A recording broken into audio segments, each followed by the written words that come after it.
What is up, everybody? Welcome. This is the Daily HiFi Podcast. We do this every Monday, 4 p.m. Pacific Standard Time. My name is China. With me, as always, we've got Joe and today's special guest, Michael. Right, dude. Just kidding. I go snowboard in one weekend, man. Special guest, my butt. I love it. Look, you're all red. That's hilarious. That's fun, man. What's up? You guys have a good Christmas holiday, whatever you want to call it. Mm-hmm. Absolutely, dude. Oh yeah. Yes, we had White Christmas over here at Mammoth. I got this cool mug from Tim. Nice. All right. He says I'm the best boss. I don't know. Tim said he bought me a pin that I can use for when I'm signing like contracts and stuff, or when I'm doing brand deals. So I'm like, yeah, baby. Mm-hmm. Or autographs. Yeah, I'm not quite there yet. Not quite there. Can you sign this? Aren't that you the man? Aren't that you guy from YouTube? You the man? I did get that one guy that. Oh, funny story. Let me start off with this. This is actually pretty cool. Mm-hmm. So I was on a trip to Kansas City, and I think I was on the way back, and there was a gentleman that kind of noticed me on the plane, and I had my mask on, and he looked at me weird. And I'm like, okay, yeah, what's up? He's like, youth man? I'm like, yeah, man, what's going on? He's like, you want to sit here? So I sat by him, had a great time. So fast forward several weeks later, which was like 2 days ago, I get a message from Croson. He's like, hey, can you talk for just a minute? I went, yeah, sure. What's up? And he's like, so I call him, or I'm sorry, I text him. He's like, oh, I thought you were going to like FaceTime. I said, I can FaceTime. I said, I'm driving. I said, let me pull over for a minute. So he FaceTimed me. The dude that was on the plane was at his house buying his subwoofers. I was like, that is cool. That's hilarious. It was really, really cool. So I had a chance to talk to him, and so super nice dude, man. So yeah, I think Croson had his Croson, what were you selling? Was it the clip subwoofers? I think he says he has clips. Yeah, I think he was selling those, and but that was just hilarious. He's like, you will never believe who is sitting here.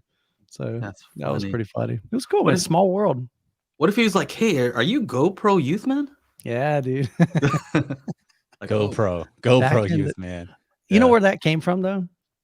So when I started my YouTube channel, so this would have been 8 years ago, I thought, I bought a GoPro, and I'm thinking, I got to have some place to share these epic, because if you got a GoPro, you're going to be doing epic stuff, right? Well, yeah. I didn't really, but I'm thinking it's not even semi-epic. Just some of it was cool, like snowboarding and wakeboarding, things like that. So that was my vision. But I'm like, oh, I'll start a YouTube channel, and this will be cool. I can share my videos, and because it's GoPro, man, everybody's gonna. It's just gonna go viral. It didn't go viral, man. I had 900 subscribers in 4 years, but I was just throwing up random crap. Sometimes it was a family vacation. Sometimes it was us jumping off a cliff in Alabama. Sometimes it was whatever, just random stuff. Your daughter hitting the ground. Yeah. I'm like, you're not right. So yeah, it's like GoPro Youth, man. That's where it all began, but it was pretty funny. And you like documented your big accident, right? And your aftermath and the hospital and shit. That was one of those things. It's still on my channel. One of my old videos. I was up at, where were we? We were at New Hampshire, I think. We'd never been up there. And what do you say? Oh, NFT China. That's awesome. So we were up there, and it was the last day of our time. And it was just Jessica and I. She was cold. She's like, you know what? I think I'll just stay in the cabin. You've been wanting to go to the train park. Go hit that. So I went down, hit the first jump. That was good. Second jump was good. Went back up the lift, came back down, hit the third jump. And on the fourth jump, I'm like, I'm going big or I'm going home. And I did both. I went big and I went home. Man. They took me in a ride in an ambulance, and I literally split my helmet in half.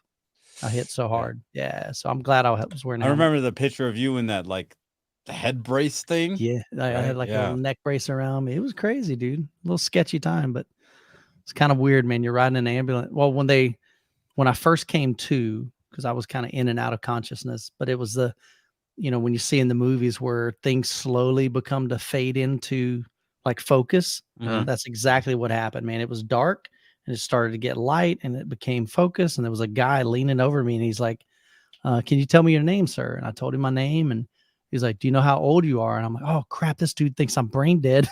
So I just start, I'm serious. So I start spouting off everything. I'm like, okay, my wife's name's this. His is her birthday. Here's my social security number. Cause I was trying to figure out, like, you know, Visa card number. Writing it down. How much, how much of my going. brain is messed up, dude. But fortunately I was okay. But it was kind of interesting because he said something like, he said the code word is something, and he said something like butterfly. I don't know what he said, but, and he said, what's the code word? And I said it.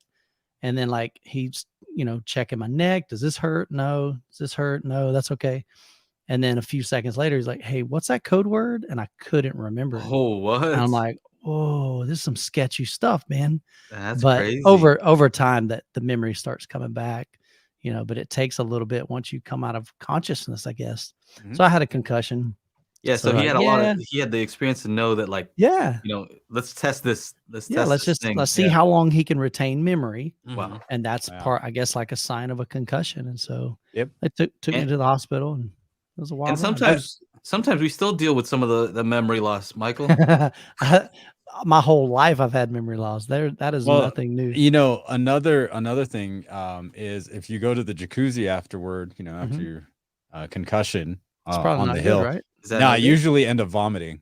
Oh, that's usually like a telltale sign. You're like, oh yeah, you should probably take it easy, because I had a fat concussion one time years ago. Yeah. Have you ever gone in an ambulance, Shauna? I'd be surprised if you didn't. If you've never been on an actually, no, I haven't. My brother broke 2 vertebrae on a jump here, and I was filming the whole thing. So yeah, for then I was in the thing with it, and then I was calling his fiance because he was going to get married like 4 months later. Oh wow. And so I was just like, yeah, hey, Shayhan's going to the hospital. He's okay though, you know, he's alive. And we'll meet you there. She's like, he took the car. I'm like, oh shit, okay. So I got his car keys, and I hopped out of the you know, they dropped me off at his car on the way to the hospital. And then I went, like, you know, drive 30 minutes to our place and then back, and found out he broke 2 vertebrae on that jump. That's crazy. That's scary, and, man. He ended up getting airlifted to Reno. Wow. And they did and so he got lucky because his spinal column was a little bit shorter than normal. If it was a normal height, paralyzed. Really? Or normal length. Yeah. Crazy. So that's wild stuff, man. Yeah. And he was living out his Olympic dream, because they do things. They do these things called the Olympic trials, or they call it it's something else. It's pretty much an Olympic trial for snowboarding, right? Okay. So Main Lodge Park, huge, you know, 22-foot half pipe walls, like, you know, 40-foot kickers, like they're just gnarly. And like the jump he was trying to go on, he wasn't making it to the downslope. So I was like, dude, I guess you got to go way faster. So he just went. I overshot and then just totally overflew it, and then just kind of. That's what kind of like sat down, and you know, the compression just broke 2 vertebrae. I overshot it, and the board went straight into the snow. I mean, at night. Oh yeah, you told me. Yeah. And when it did, the momentum of my body, since the board stuck, it caused the board, you know, my body to spin around. So I hit my butt, then my back, and the last thing that hit was my head. So it was just like major, just like a whiplash kind of thing. It was crazy. Yeah. I mean, I did ride on the toboggan down, because I did have a little thing where I hopped over the snow, and then my front tip got into some, and it just went whoosh, catapulted my shoulder straight into and I have this 3rd degree AC separation, so my shoulder and my arm they're not attached. Dude, these guys, Croson's doing some big jumps. He said 20 foot. Yeah, that's gnarly, dude. I don't do any of that nonsense. I just want to get out like 2-3 foot off the ground. That's fine. Yeah, that's cool with me, man. And you feel like it was like so much higher. You go back and watch a video, like, oh wow. Oh that's terrible. Yeah. Actually, you know what's funny? On my YouTube channel, I got a paper cup. I like it. Just like your YouTube channel, my channel, that's just my name. All the older videos are like old snowboarding videos. I was one of the first people on this mountain to actually have a GoPro. I bought 2. It was long before, and you know, they're the crappy GoPros, because when you see the sun, it's just black, because it couldn't handle It didn't have the dynamic range. Yeah, That's it's just hilarious. black. And I mounted one on my board facing up, and then one on my helmet facing forward. So like, nice. we're just going down like and just carving around, and I hit this break. Yeah. All this snow like swirled around me and then took off. Like it's the coolest stuff you never would see.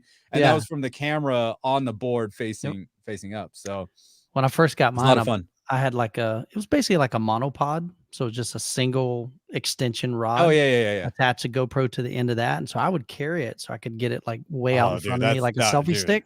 Yeah. But what was fun to me is what you're talking about. I'd take it and I'd put it right down next to my board.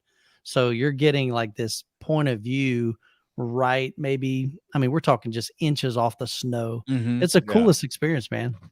Yeah. So that's a lot of fun. The one you're talking about though, like I can't do that. Like my arms got to be free to like, move around and stuff like that. So I tried it before, like holding the stick and stuff. Do you remember what that code word was though? I don't. I still to this day. The one that you just made up earlier today. I said butterfly, but that wasn't it. Yeah, it wasn't that. I don't know what it was. I think it was Oro. Yeah, it was probably Oro. Definitely. I think it was whacked. So what's up, dude? I was excited to see the video of your friend with the. I think it was Jonathan. Is that his name? Yeah, Jonathan. He's at a really JBL speakers. Yeah. That was the one that I was waiting for. Yeah, that's my type of dude right there, because like he seems like the kind of guy who's like really just knows how to get the most out of the system. Yeah. Right? He's like, one of those guys. The most expensive stuff. He just knows how to, he picked the right speakers. Yeah. Like right off the bat, right? So you guys kept talking about the properties of those speakers. So if you haven't seen Michael's video, it's the one with the JBL. What do you call those, line arrays? Or they're line arrays. Yep. Line arrays. He's got technically a 9.1.6. No, 9.1.4. But on the title, it's 9.8.4. So look for that video. So but yeah, he's got 8 subwoofers. He's got 4 12-inch. I think they're MB Court because he's got them in his seats. Oh yeah, they were MB Court. Yeah, MB Court. Yeah, because they were shallow mount, which is like, I haven't seen that brand in a I long know time. it. I know it since back in high school. So yeah, he used those because they were really shallow mount. And he just didn't have a lot of depth inside his seat. So he literally mounted a platform inside the seat, like just a piece of plywood, and then has the 12-inch driver there. And so it's free air, so you don't hear the subwoofer. It just causes movement in the. It's like kind of like a tactile transducer in a way. Yeah. All right, Chani. So I gotta find my videos now, man. This is old, dude. This I is like from, that. Yeah. This is from what is it? 2000. Where's the stupid silly thing? Does it not show you that anymore? When you uploaded it? I don't know. Yeah, it should. And looks like I got a copyright strike because I used a common song in there. I got all kinds of copyright strikes on my old stuff. But here, this one's. Oh no, I think it's later. Maybe somewhere. I don't have any snowboarding videos. This is at the top of the mountain here, strapping in. Yeah. Oh, here's Sasha. She eats shit like right after it. So I cut it out. And then here's my brother. Here's us doing our little jump. Yeah, nothing crazy. Where's it? Here's this one. This is coming down Cornice. I thought you'd be all crazy because like you live up there. I feel like you'd be all like, this is Long Beach. Okay, look. Here's me. Here's the other guy. Sideways. Like that's how steep it is. This guy here is sideways, right? See? Yeah, he's killing it. Oh wow. Yeah. And he's got some serious lean in that thing. Yeah. See, it's crazy. And he's skiing, right? Yeah. It's a lot of fun. So this is my son. That was a long time ago. Oh, here we go. I want to show you this. This is actually that video in Dolby Atmos. No, dude. That was where did you see the black in the sun? That was from those old GoPros. And since I had it on the helmet, every time I walked into like the little lunch cafeteria area thing, people were just always like, "Oh, dude, this guy's got a camera." And then like I'd go to the bathroom or whatever, and Sasha, I'd come back and she's like, "Dude, like 5 people came and asked about this stupid camera." And she's like, "I have no idea what it is. You got to ask him when he comes back." And it was a GoPro 4 or something, 3 or 4. Yeah, I've still got a real old GoPro. So check this part out. This is my son. He's on the board, but I got a couple good shots of him jumping. So we were up here in Breckenridge, Colorado. This was like our second day. I think this was his like graduation present. So instead of getting him a gift, and that's me in front, we basically told our kids, like, look, we'll take you anywhere in the US other than Hawaii. You know, if you want to go do something, let's just do that. So these were just some guys. We're on the lift. That's some crazy stuff right there. Yeah. But my son, he'll come up here in a second. These guys were nuts. My son would love to be able to learn how to do that. So this is Jacob right here. So he was catching some good air, dude. Yeah. Yeah. No. He'd Yeah. land them. These are some other random dudes, but so beautiful up there. Oh, I guess this is me here.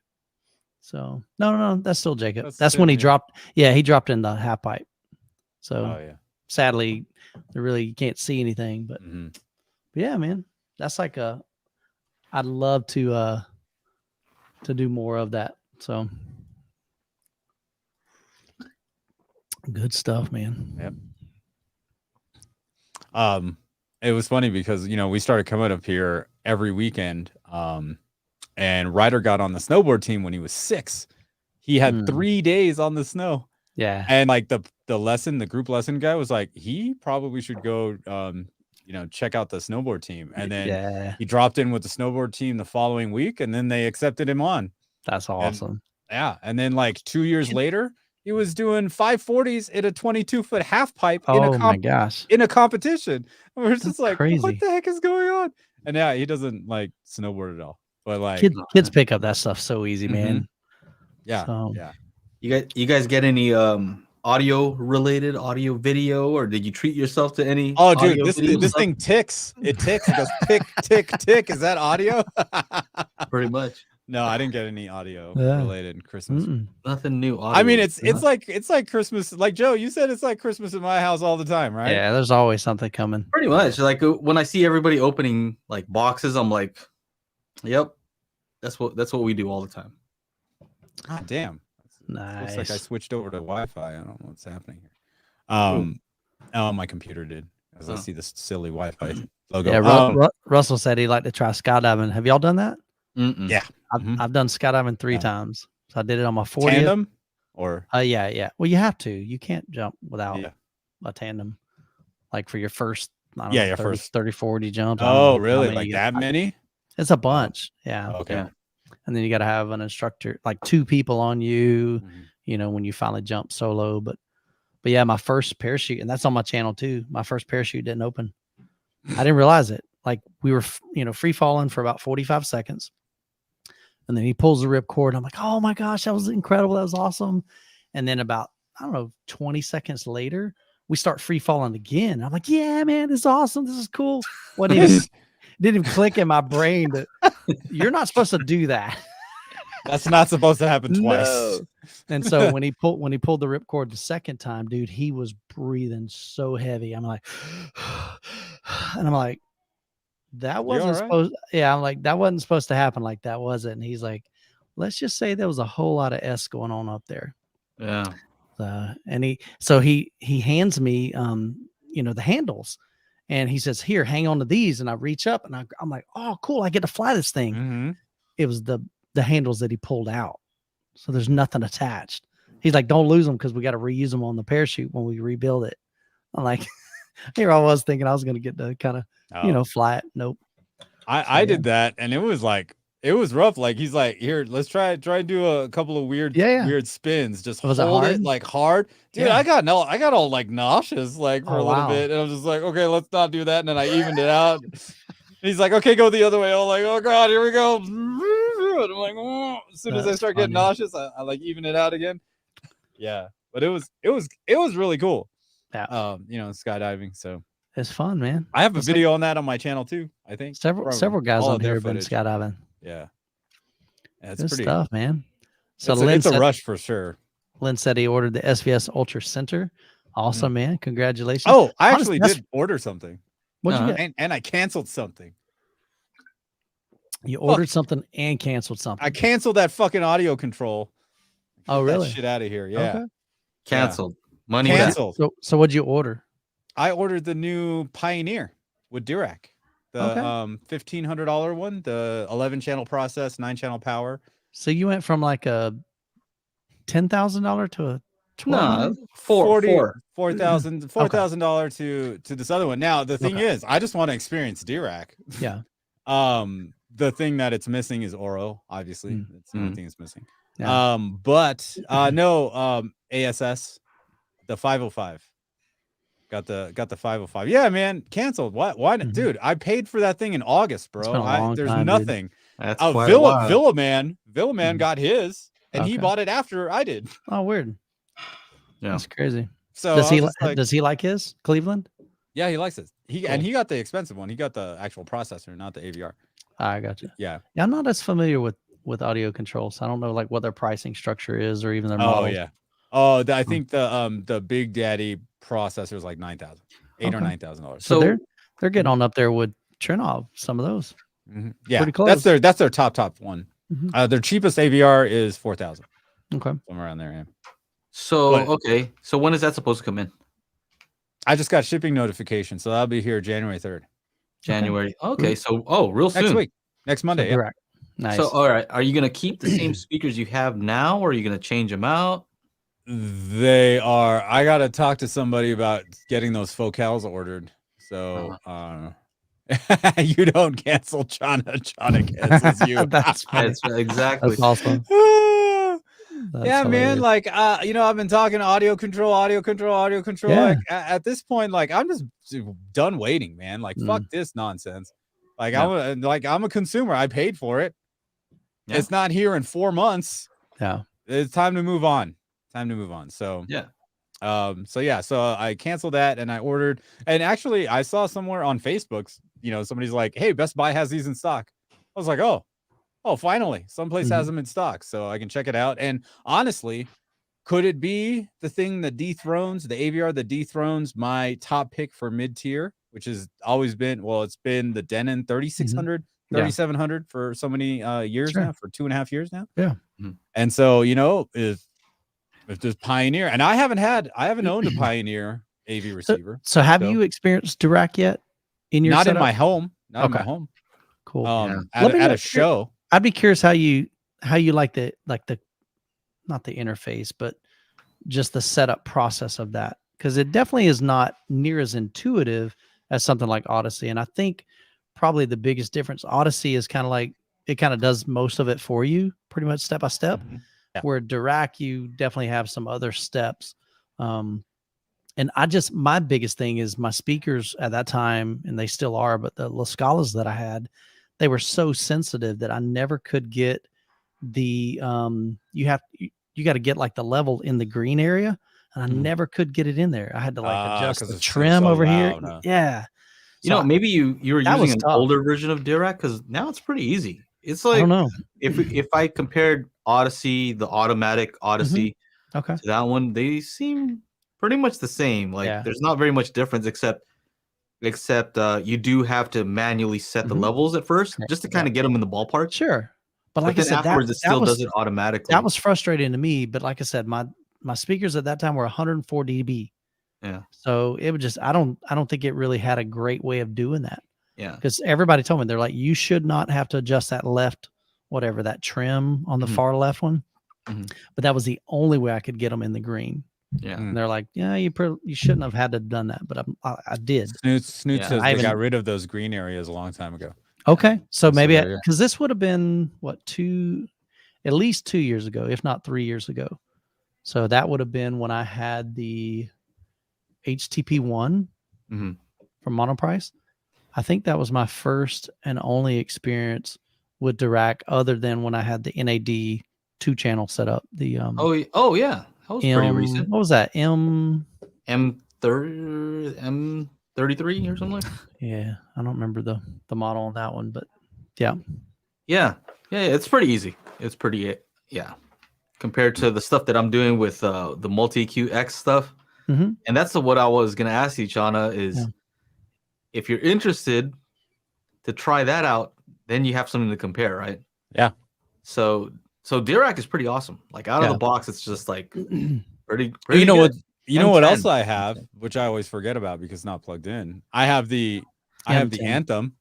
Yeah. I have the Anthem. So I could do a comparison, you know, binaural recording of Odyssey versus Dirac versus Anthem room correction versus Joe's Magic Beans settings. Magic Beans. What is the deal? Yeah, I think I'm gonna have to take that one. Yeah. I had the We'll see. I think, you know, Dirac is really good. That's what I keep trying to tell people, is like, it's really good. And this is where, and I don't really like, I will definitely tear apart a product and or a company. But you know, honestly, you gotta hand it for whatever the parent company is to Pioneer, Onkyo, whatever. Like, they didn't want to do what all these other companies do and just like, oh no, we can, no, we got this. Make our own. We got no Wipeout. Fantastic. Buy the license, man. Odyssey. Yeah, no, we're gonna stick with it. Yeah. Buy the license. HDR 10 plus, we're gonna do that. Screw Dolby Vision. We don't need to pay for that. We can do it better. And they you know, that resting on their laurels kind of nonsense that all these companies have because they can do it better. I mean, Yamaha, come on. Let's get it together. You know, stop with the motorcycle production and let's get our AVRs up to snuff. You gotta admit, Emo Q was a cool name. Emo Q. Q Motiva. I was like, what? It was the jankiest software I have ever used for room correction. It was horrendous, but that was, gosh, that would probably been 10 years ago. It was awful. I mean, you got to give it up to the companies. I know Pioneer does allow you to use their MCAC or something like that. Okay. What's up, Joe? Are you okay? The macaque, the macaque, something like that. The macaca. That you still have the option to use it. Other than instead of Dirac, but you know, I would just use the Dirac. So I'm excited for that. I get to actually experience Dirac here in my home, finally. But yeah, I think you're gonna be impressed. I think I will be too. I can't wait for it to come in and check it out and see what it's about. And of course, I'll make some videos about it. And there's been tons of people that are huge Pioneer fans, and they ask me why I don't review any Pioneer gear, and I was just like, well, nothing's really compelled me to go out and buy one. Sure. You know, because like, Joe, you were there at CES. We were trying to get the contact info to the Pioneer guys, and just get crickets. Yeah, they looked like they were in a transitional phase, let's just say. Right? Yeah, crickets. There it is. Yeah, they're like, yeah, you want to send us some stuff? They're like, yeah, sure, yeah, okay. Sort of. I don't know where we're gonna be next week. Here's the email. Don says Joe is a non-rail believer. You don't like rail? No, I've never tried them. I just see what the measurements say. That's all. I don't, you know, what is there to believe? They look cool. I'm just saying this is what the measurements say. They look cool. Yeah. They don't dig very deep. They look cool. That's all. I heard. Go ahead. I heard, what were they? The I don't know their model numbers, like 212s built in. That one guy's house that had the B&Ws. Yeah, I mean, it was cool, but I was expecting like to feel it. Are those a JLs or REL? No, they were rails. Really? Yeah. It's like 212s in one cabin. They're like $6,000 a piece, man. And they did not sound like $6,000 subwoofers. And I'm like, I really thought like the whole house would be falling apart. No. Yeah. Well, you know, so I want to be clear when I talk about REL, you know, I'm just looking at the measurements, and Chana, you have 215s, and we've done the measurements and we see what's happening in room. And it's just not that, you know, I think they should dig deeper, and I think they're capable of digging deeper. It's just that they've set it up out of the box that it doesn't necessarily dig that deep. No. And for home theater, you know, it's not uncommon to want bass below 15 hertz. Sure. Right?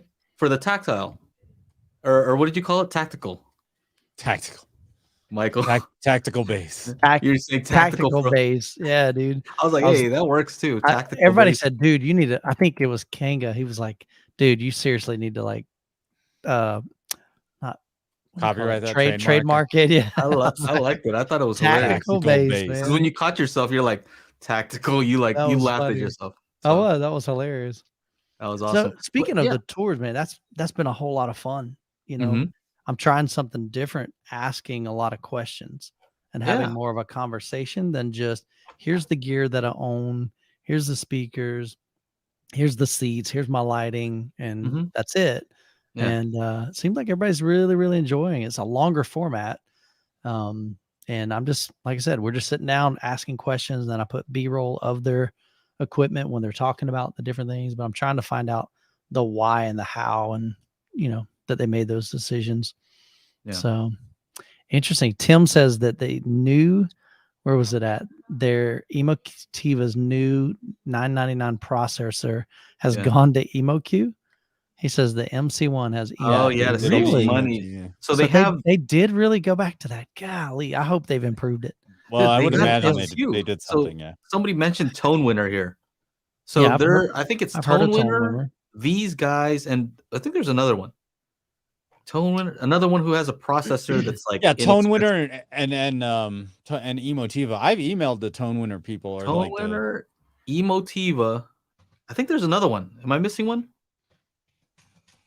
No. Oh, here's a Elon had it on his Instagram. Hold on a second.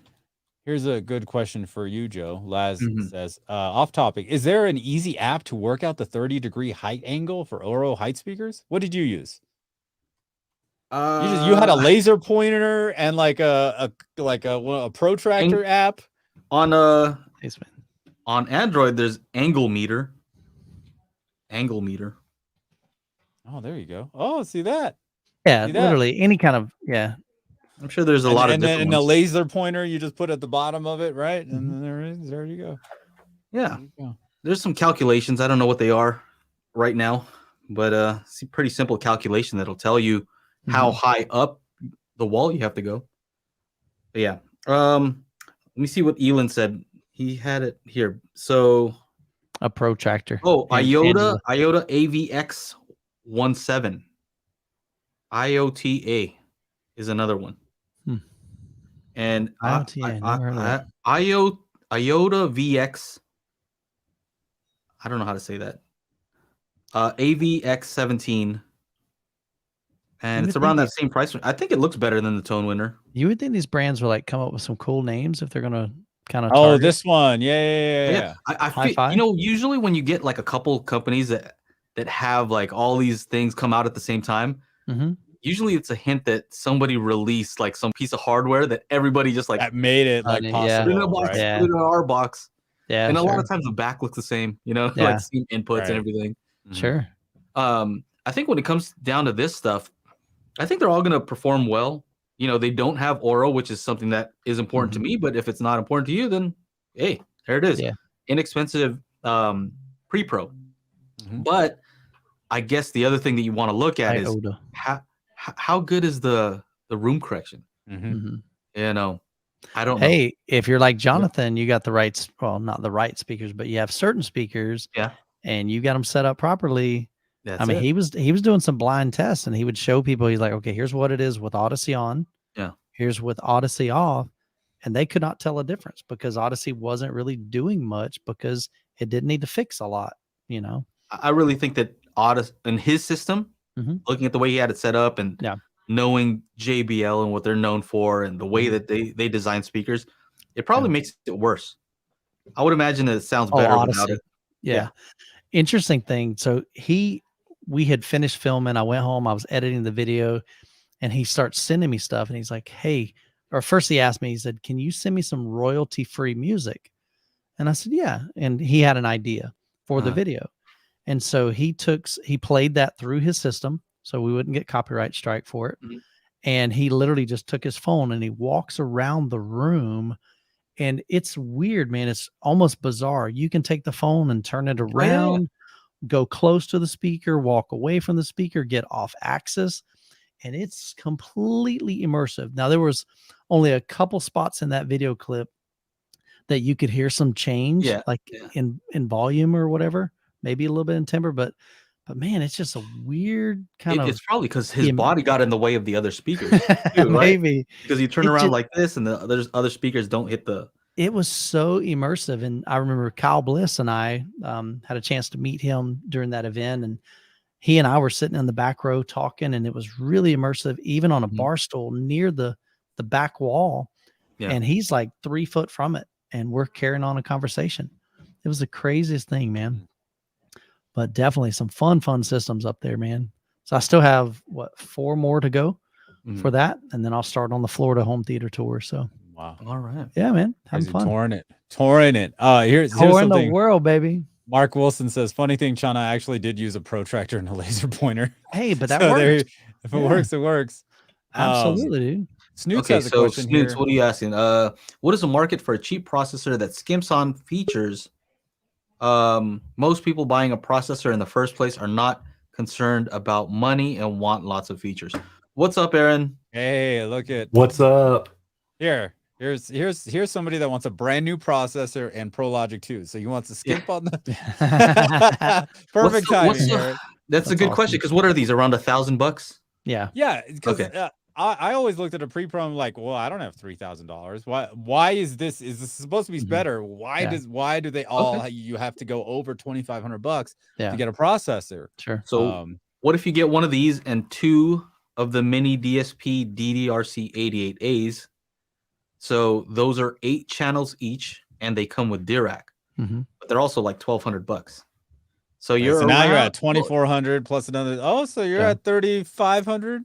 Well, still less than that's still less than the HTP one, though. Yeah, less than the audio control, right? So I guess that's a way to save some money if you don't mind piecing them stuff together. Yeah. You know, but then you got more cables. You're taking up more power slots. You know, these are all factors. You know, but you want a $1 or $1,000 is $1,000, right? Yeah. Like if $1,000 is significant to you, which for a lot of people it is, me included. Yeah, I might go that route. And Snoots, that's why like Denon added that preamp mode. And so on the 3,500, 4,500, 6,500, they're all like cheaper processors, So here's the weird thing about that, though. Now, of course, it's not super scientific. It was just me and a buddy, but we had the Marantz SR8015. So that was when they first came out with that preamp mode. And we just wanted to figure out, like, okay, can we hear a difference? And going into it, I assumed that, okay, if we just put the AVR in preamp mode, which disables all the internal amplification, hook up an external amplifier, which we were using my Monolith 11X 11-channel amplifier. So we did that. And then I swapped out the AVR for a dedicated processor, which was, I think I did the AV, I don't know if it was that, I think it was the 80 or 7705. I now have that 7706, but the 7705. And we heard a big difference between the two. And I really didn't think I was going to. I thought it was like going to be the same thing, but to both of our ears, it was really noticeable.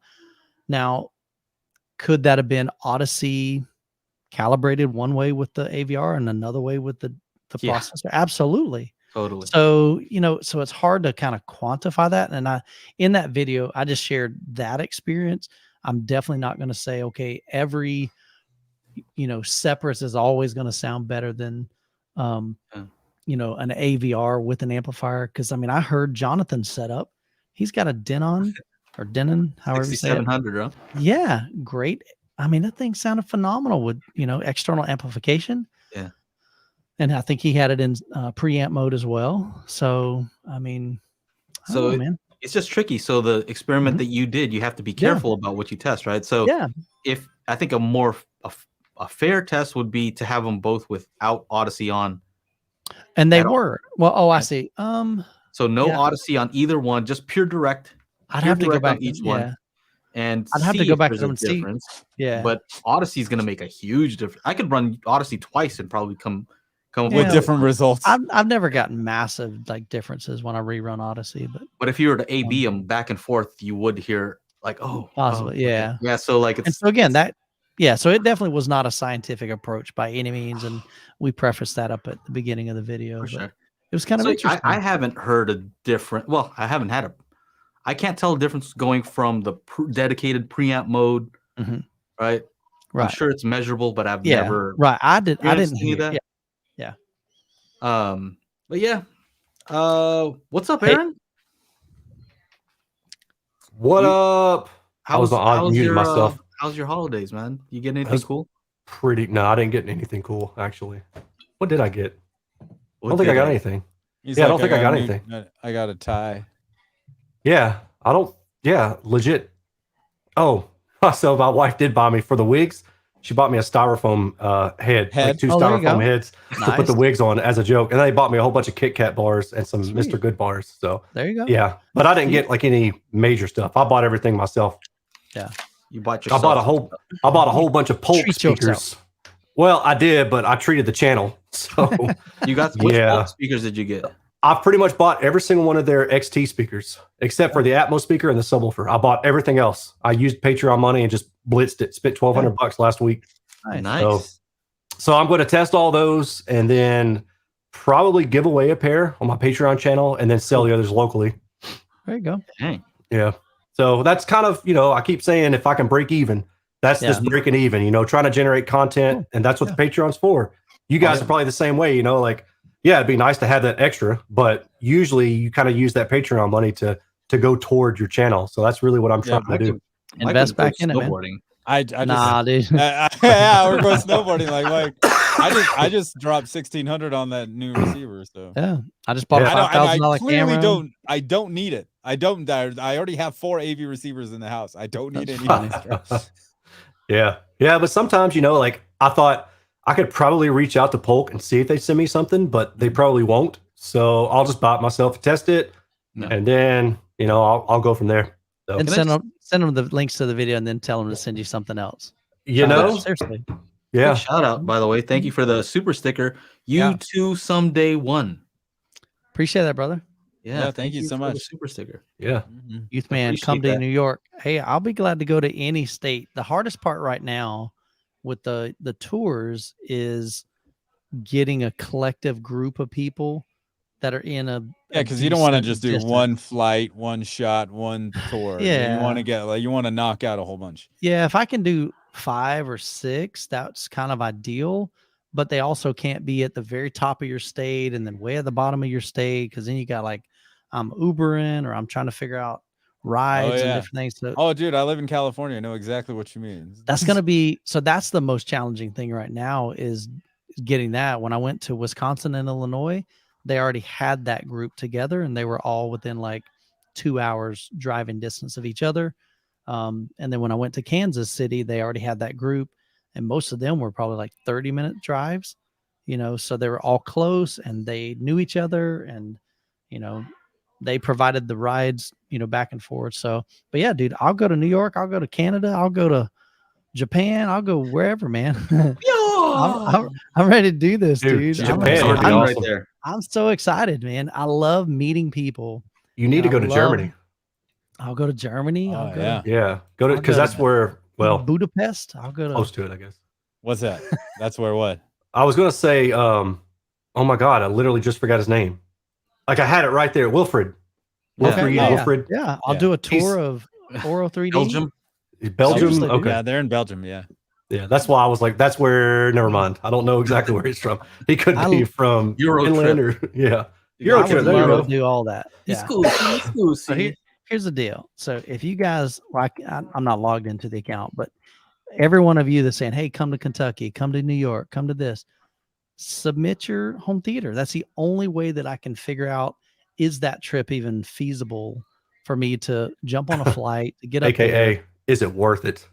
Honestly, it is, because I mean, really, if I can get a group of people in a given area, and hit that in a couple days, 2-3 days or whatever, so I'm not gone for 6 days away from my family, I'd be willing to do that. And hopefully along the way, eventually we can, get some brands that would see, kind of have the same vision that I do of where this is going and how it can benefit the audio community. I wonder if I can have the lowest budget system that you'd ever try. Yeah. I'll try to get that together. Get the lowest cost. Lowest budget. I've got a friend and pretty much there. I've got a friend he was over at my house tonight. He's going to do some bathroom remodel stuff for us and just doing some tile work in the bathroom. And he was telling me he's building his own speakers, the Parts Express. He's getting them stupid cheap. I mean, we're talking like $7 a driver kind of thing. And so, I mean, he'll have like less than $1,000 in his whole system probably, or something like that. And so would I do a home theater tour on that? Absolutely. Because the reality is more people can relate to those budget friendly things than they can the Wisdom and Trinov system, you know, which was awesome. But his speakers are $10,000 each. His processor is $16,000. You know, I think you'd be impressed with the system I got set up. Yeah, absolutely, dude. You'll come see mine then. Joe, I'll submit mine. Let's do it. I'll do a Cali trip, man. I'll come see you in China. What's up, China? Man. You were, when you said that, like the lowest possible budget, I imagined a fully decked out home theater, like with the furniture and the room correction, all this, and then their system is like home theater in a box from Costco. You know, I spend less on the audio than one home theater chair. You gotta have some level. Yeah. So those of you that want me to come to your state, just go to hometheatertours.com. Submit your stuff, and then, like I said, I'm just kind of drawing a map, and I organize everything into folders. And then when I've got 4, 5, 6 people in a state, then I can kind of look on Google, figure out, okay, are you guys even close? And then if you're close, then I can, you know, try to reach out and figure out a way to do that. So, you know, there was something that you mentioned earlier, Michael. I don't know. We don't have to say any specific names, right? Yeah. But you showed us a screenshot. I need to update the website. Sorry. Yeah, from that most recent home theater tour, where somebody said like that they liked that. I think it was Jonathan's system, where he didn't have to buy the most expensive stuff, and even he said, "I don't have the desire for any more expensive stuff because like this is already maxing it out." And I think that has to do with something where if you have enough experience to tune your system, we were talking about cars earlier, right? Yeah. And I was talking about, okay, my M3 had it like spec'd out 500 horsepower, 500 pounds of torque. And that thing was way too fast for me. Like my skill as a driver was way lower than that. So cars that were less expensive, you know, S2000 with like, I don't know, probably like 300 horsepower, but the dude knew how to drive it. He was so used to his car. Right past me, right? And it's not that, you know, his car was necessarily, you know, superior. It's just that him and the car together were better than what I could do. And so I'm sure maybe if that same driver got into my car, he could drive my car faster than he could the S2000. You know what I'm saying? So I think it also depends on whose hands it's in. And this kind of leads me to the stuff that I'm doing with Odyssey Multi-Q X. I'm really excited about what you can do with that. Nice. Like if you told me, hey, you know what, you have to go with a Trinov, right? And you can't do anything yourself. Just auto everything. Right. Don't, you know, I would say I think I'd rather be able to tune everything myself. And I know that what I'm doing, I know exactly what's happening. Yeah. Right? I'm not relying on some computer to tell me what to do. Speaking of Trinov, just real quick, Croson says, oh shoot, it just scrolled up. Where did he say it? Oh man, I hate it when it scrolls up. Oh yeah, you can't catch it. What did he say? Low cost immersive system. Oh, here it is. He said I can relate to Trinov. He said my pocketbook does not. Well, it better be correct at that point. Yeah. You know, so I think it comes down to some of the stuff that we debate. Yeah. Right. Internally. Sure. Just because we have different spending habits. Yeah. You know, different philosophies. But a lot of times, you know, what's funny? I do like the ones like I think ASR just recently reviewed the Tune Tots. They didn't look like they measured extremely well. All right. Yeah. So that's what's kind of interesting is when you see stuff that's like very expensive and your expectations are really high and they measure okay, you're like, oh, the heck? So I don't know. I think spending a lot of money doesn't guarantee you a great experience, but it guarantees that you won't have a completely crappy one, right? It's not going to be garbage, but it might not always be the best. That's kind of the way I see it. Versus, I think nowadays you can spend a decent amount and start off with good, and if you with enough experience and you know just messing with the system yourself and learning some stuff, you can get that system that's not too expensive to sound great, kind of like Jonathan had his setup. Yeah. Anyway, I think that was kind of the message that I wanted to get across. This, this podcast, which is, I think this applies in life too. Right? It says, I was looking at different, what is it, like, index funds, like where to put my money and stuff like that. And then IRAs, right? So there's a traditional one and there's a Roth. Sure. And it's kind of like, hey, do you want to get taxed now or do you want to get taxed later? Yeah. And then the question to me was like, do both. Do you expect to make more money when you're older than now?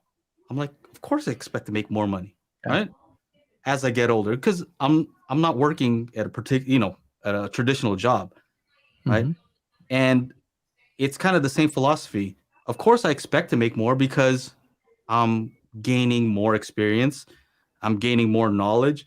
I'm not forgetting what I learned 5-10 years ago, so I'm taking all that with me. So of course you expect to earn more, right? So it's always going up, right? We're always like trying to. Do you expect your channel to make less money as you keep going, right? You're gonna post more videos. You're gonna get that's happened plenty of times.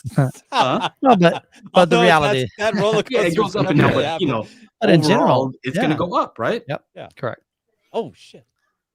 Forgot I'm all itching. Oh, we just went and got our booster shot today. Oh, fun. And saw it. I was just like, what am I itching at? I mean, I'm like, oh, it's a Band-Aid. I'm like, oh, dirt. The government they put a tingle in your arm. Like, you know what? They probably turned on the tracker. Or maybe I'm gonna start growing a tail or something. So anyway, that's kind of my message to you folks is like, invest in yourself, right? So if you're 100%, if you're investing in a new camera for yourself to make your videos better, you're investing in yourself, right? If you're buying Polk speakers to review them, and you're investing in yourself, but you're also having fun. And so the great thing about this holidays for me was, of course, everybody's like, yeah, you get to spend time with your family, of course, right? But what's awesome is spending time with your family and still earning money. That was like a pretty cool feeling. Like I was helping some guy out with his system, spent a few hours with him, and I got to play with speakers, do some measurements, and the guy was happy. His system sounded good. I'm happy. I got paid. I don't think you have to sacrifice too much. I think and it's Christmas, so yay. What's that? I said, and it's Christmas, so yay. And it's Christmas. Yeah. So I wish that for everybody. I'm not trying to say, hey, look at me. I get to review speakers and open up cool stuff. Like, I wish that for everybody. I hope that everybody can find something that they really enjoy doing and find a way to make money with it. That's it. Absolutely, man. Find what you're passionate. I think it was Dave Ramsey that said, figure out what you're passionate about, find out a way to make money at it, and you'll be successful.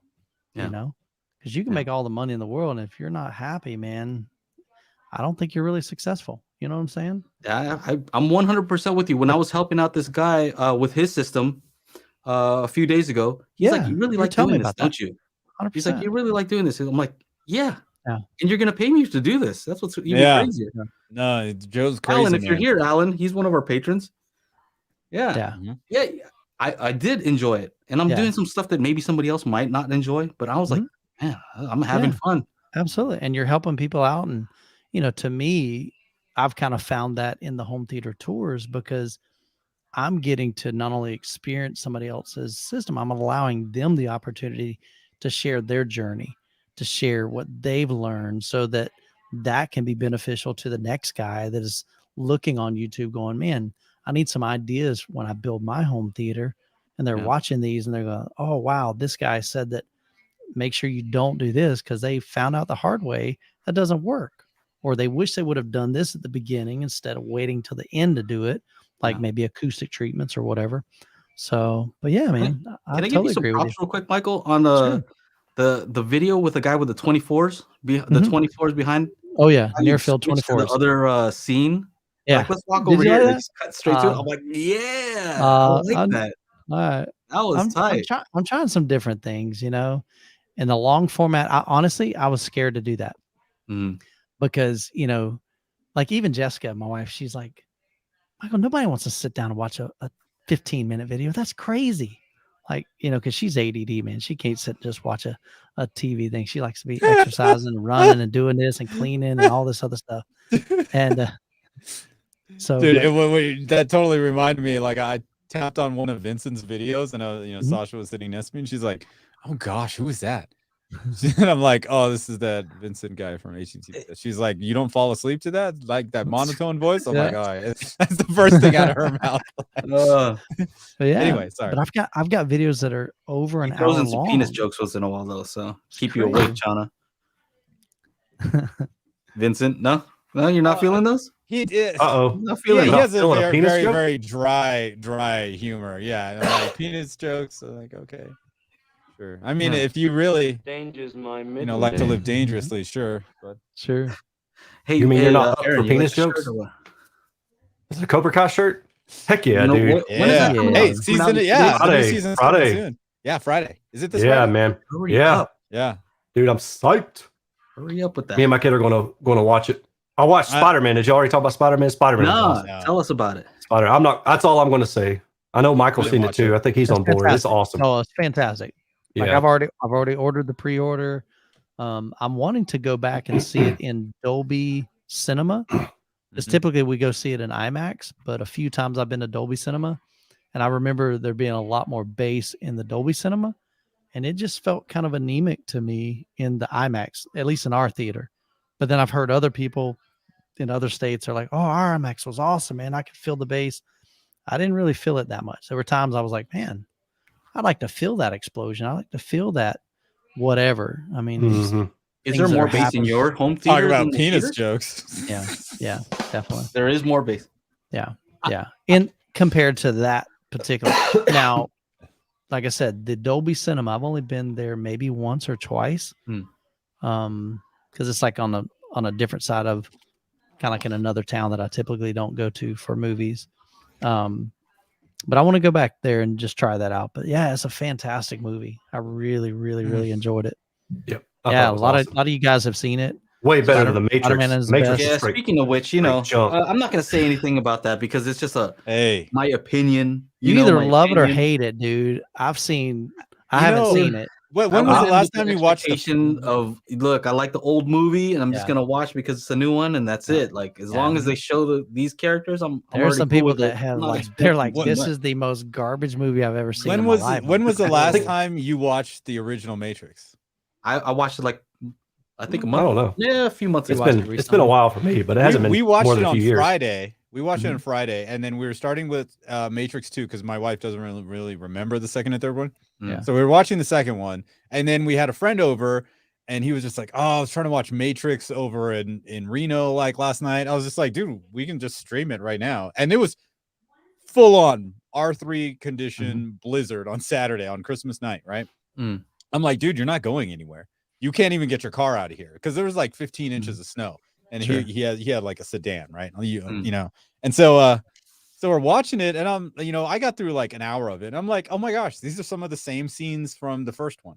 So it was great to have that like, oh wait, we just watched this. Like, oh, they're kind of like doing the flashback and the mimic thing. So I don't know. I guess. On one hand, I liked it, but on the other hand, I didn't. So I think it just depends on what expectation you're going in with it. Because I kind of went into it expected to be like just like full throttle the whole time, and without saying too much. I guess I could just say that it really wasn't that. But it was just kind of slow. I think and so if you go into it expecting it to be like a fast-paced movie, it's going to disappoint you in that regard. But if you go into it with so Spider-Man just came out swinging, no pun intended. But literally. Oh, that was a good one. I like that. I would say. I think I told you, Chana, with the Matrix, it's like a magic trick, right? Like the whole idea is like, remember the intro or the trailers leading up to the movie? What is the Matrix? What is the Matrix, right? And after you leave the movie, it's like they showed you the magic trick, like, oh, are you in the Matrix or something like that, right? That's kind of the question you have, right? But after they reveal this is how we did the magic trick. You can't go back. How do you make the magic again? One you do after this is gonna not be good. Yeah, like that was the whole thing, right? The magic trick. There you go, Kanga. That's a good point. The story is a bit intellectual. It's not all action. Is that why people are disliking it? That's why I said it depends on what you go into, because to me it was like meta. Okay. You know, it was a little bit it was a little bit too meta. I don't know. It was just like I don't know. So it was just kind of weird. Like, I don't want to think. Just I'm here to just enjoy. It's like people like, oh man, have you seen Money Heist? Oh man, I don't want to. I love Money Heist. Do you watch Squid Game? I don't want to read. Come on, I'm watching a movie. You expect me to read now? Come on, get out of here with these subtitles. Yeah, you know. So there's also that. You know, actually, you want to go watch a movie to watch a movie and be entertained. I think what Aaron said is 100% correct. It's really just managing your expectations. So what do you think of the bass though? Because I think that's what Snoots was asking here. Yes, you are. I had BEQ on, and that thing was shaking. He had back. It was shaking up in here. So I had no complaints. But then I turned it off. I'm like, oh, it's not too bad. You know, some of the fight scenes, I don't know. China has rel, so I don't know. So it's gonna shake more over here. Is that what you're saying? I don't know. The last time you had him turned up, it was pretty loud. What do you call it? I still have to finish the movie, but we got a little sidetracked with the amount of snow that we got here. So, but so did you think that it was bad? I mean, I didn't think it was a great soundtrack. It was okay but you know, anytime I'm watching with my wife, she always has me turn the bass down. And I'm like, no, I'm like, okay. Yeah. I'm like, we're just gonna watch it for the story. What are you saying, Aaron? I watched it with headphones because I watched it when my kid was asleep. So yeah, I didn't want to turn it up too loud. So I actually just watched it with headphones on the on the TV. Do you have an Apple TV where it does that whole thing where when you turn your head, kind of like keeps it? I don't know if I don't have it enabled for that. If it has it. Interesting. Try that. So I don't. Does it actually have it enabled for the Apple TV? Apple TV 4K. I don't know which model it starts with, but it's kind of a trippy experience. Like it tricks you into thinking you're hearing it from the TV soundbar, I guess, or whatever. Mm-hmm. Like it's coming from over there. Ooh, I've been going. Yeah, I actually have a need for a soundbar. You do? Yeah. Tell me. Yeah. So when Brandon came and with the 83-inch and he mounted our 65-inch in the bedroom on the wall. Now I got a dresser where I can actually put a sound bar. I gotta figure out where to put the DirecTV box and the Apple TV. But the Apple TV is RF, so I can just slap it behind the TV and just sticky it up there and that'll work. Yeah. And then the Xbox is there. And I didn't have him like hide the cables and do all that stuff because I had a feeling I'd be swapping out equipment anyway. So the Xbox stands straight up. So I just put all the cables right behind the Xbox. So you don't see any cables. It's just the Xbox right behind. So I do have that Blue Sound sound bar that they sent me like a year ago. Oh. And so to make it like a whole home audio, like, a video about that. And like, we were having trouble. Like usually when, my wife and I are hanging out, we're listening to music. So with the AVRs, it's really great. I can play Call of Duty on the big TV and then she can just Bluetooth or AirPlay, from, Pandora to the AV receiver and everything comes out speakers and whatever.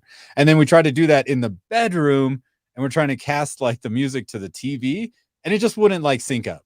I don't know what was going on. So I'm like, if I had that Blue Sound soundbar in here, we can just Bluetooth right to the soundbar and then we have better sound as well. And we can listen to music and all that kind of stuff. So I actually have a need to have a soundbar now. Now you got to review it too.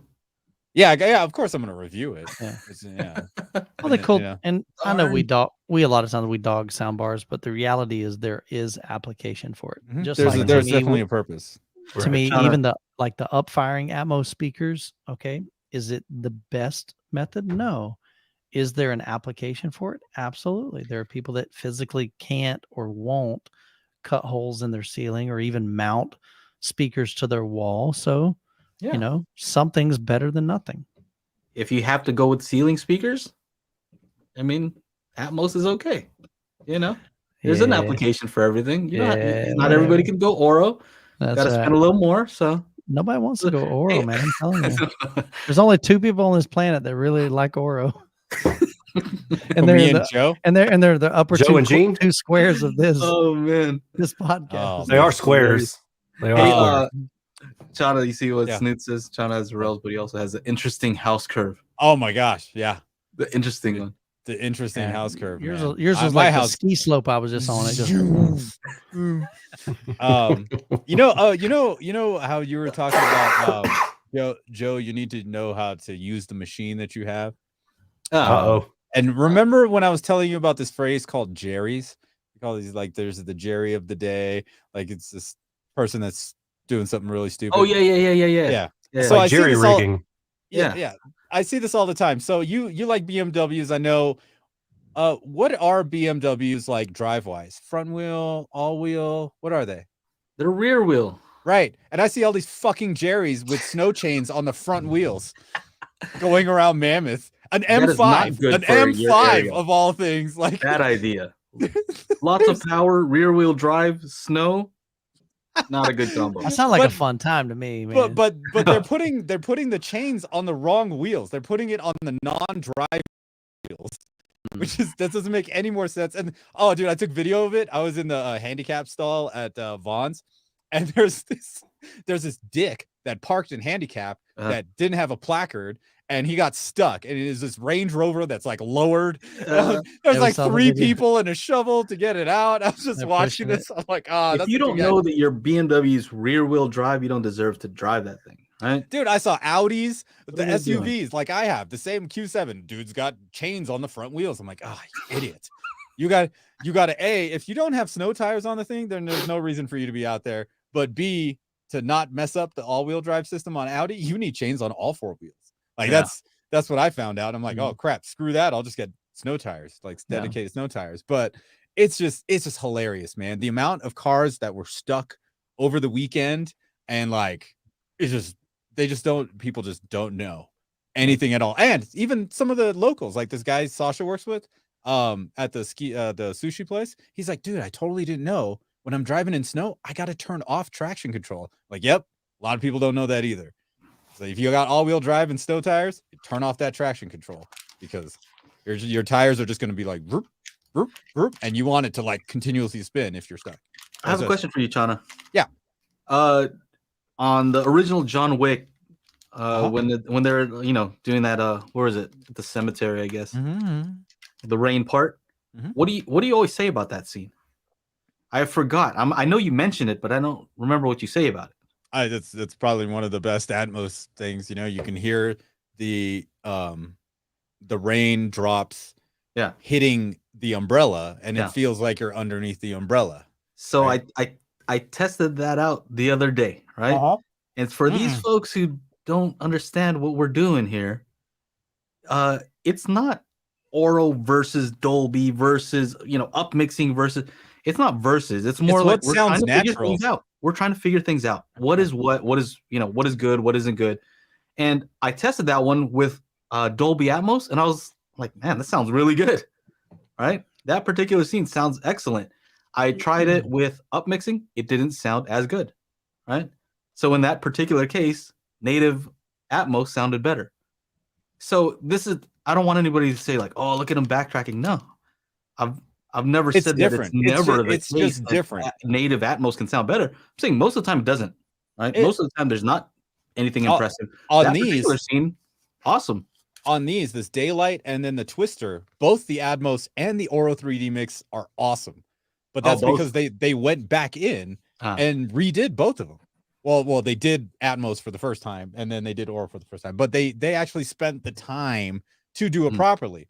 Now, in John Wick, there's like only 3 or 4 scenes, and some of them are really fast, where the Atmos sounds great. Like he pushes one guy through this glass, and the glass shatters, and the way the glass shatters, it sounds very natural because you're getting all this glass shattering happening around you, and it lines up with what's happening on screen.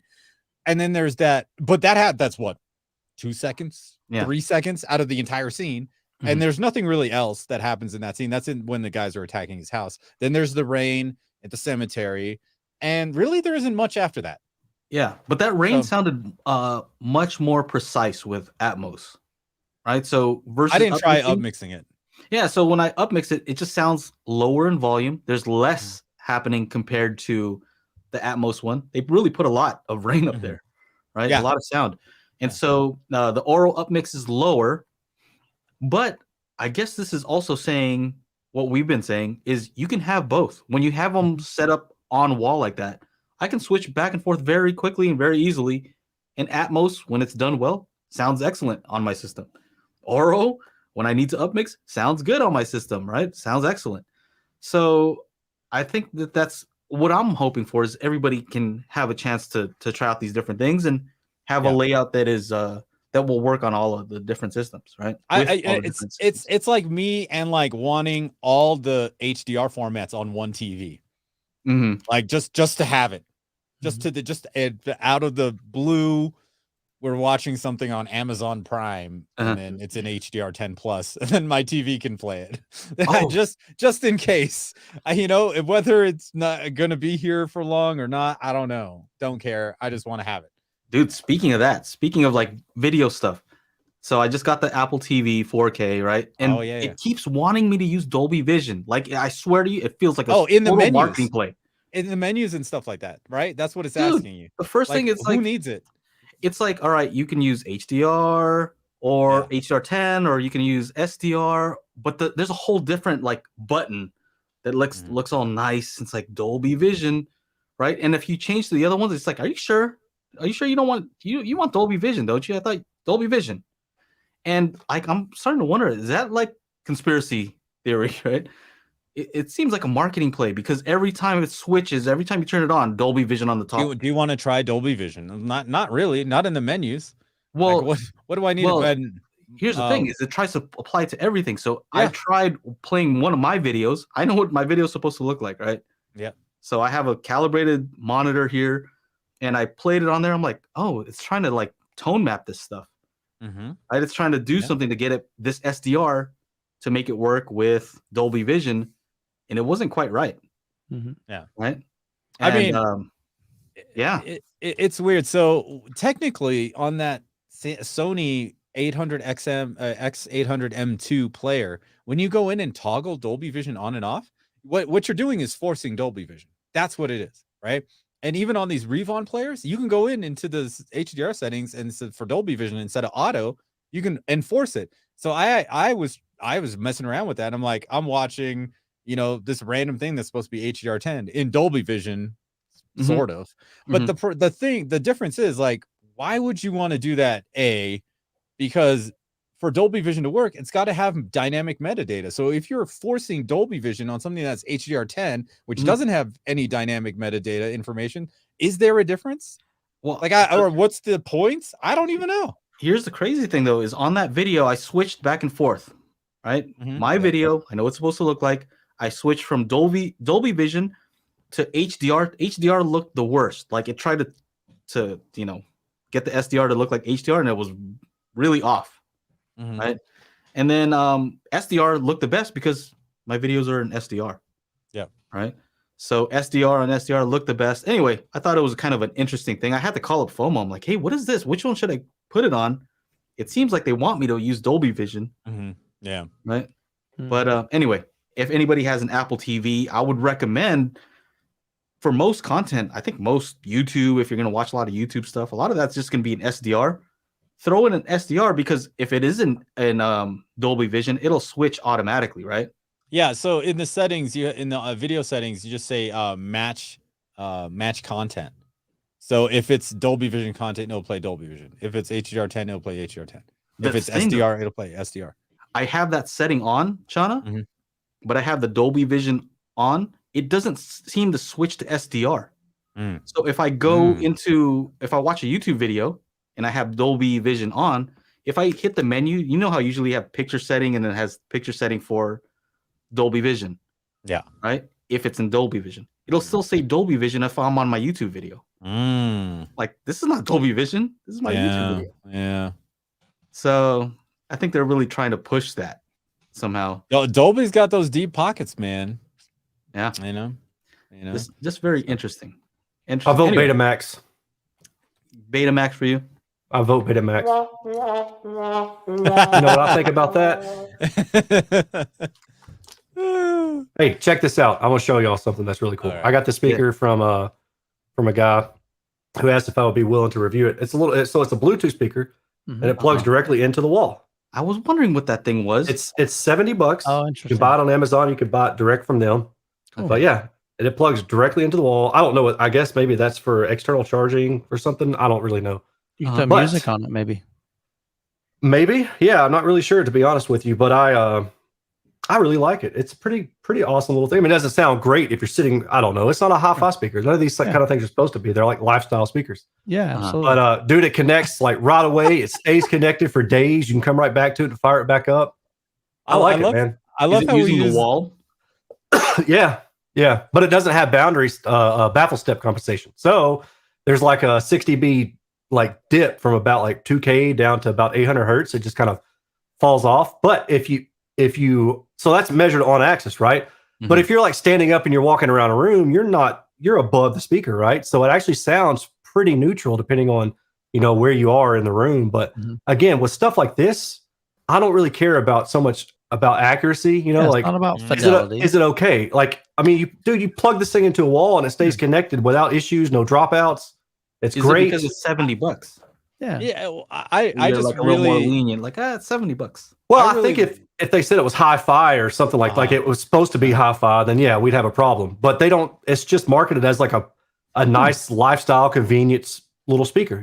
I can see you working on your car in the garage, changing your brakes. You just slap that in the wall and you got tunes. Yeah, you don't have to worry about it charging.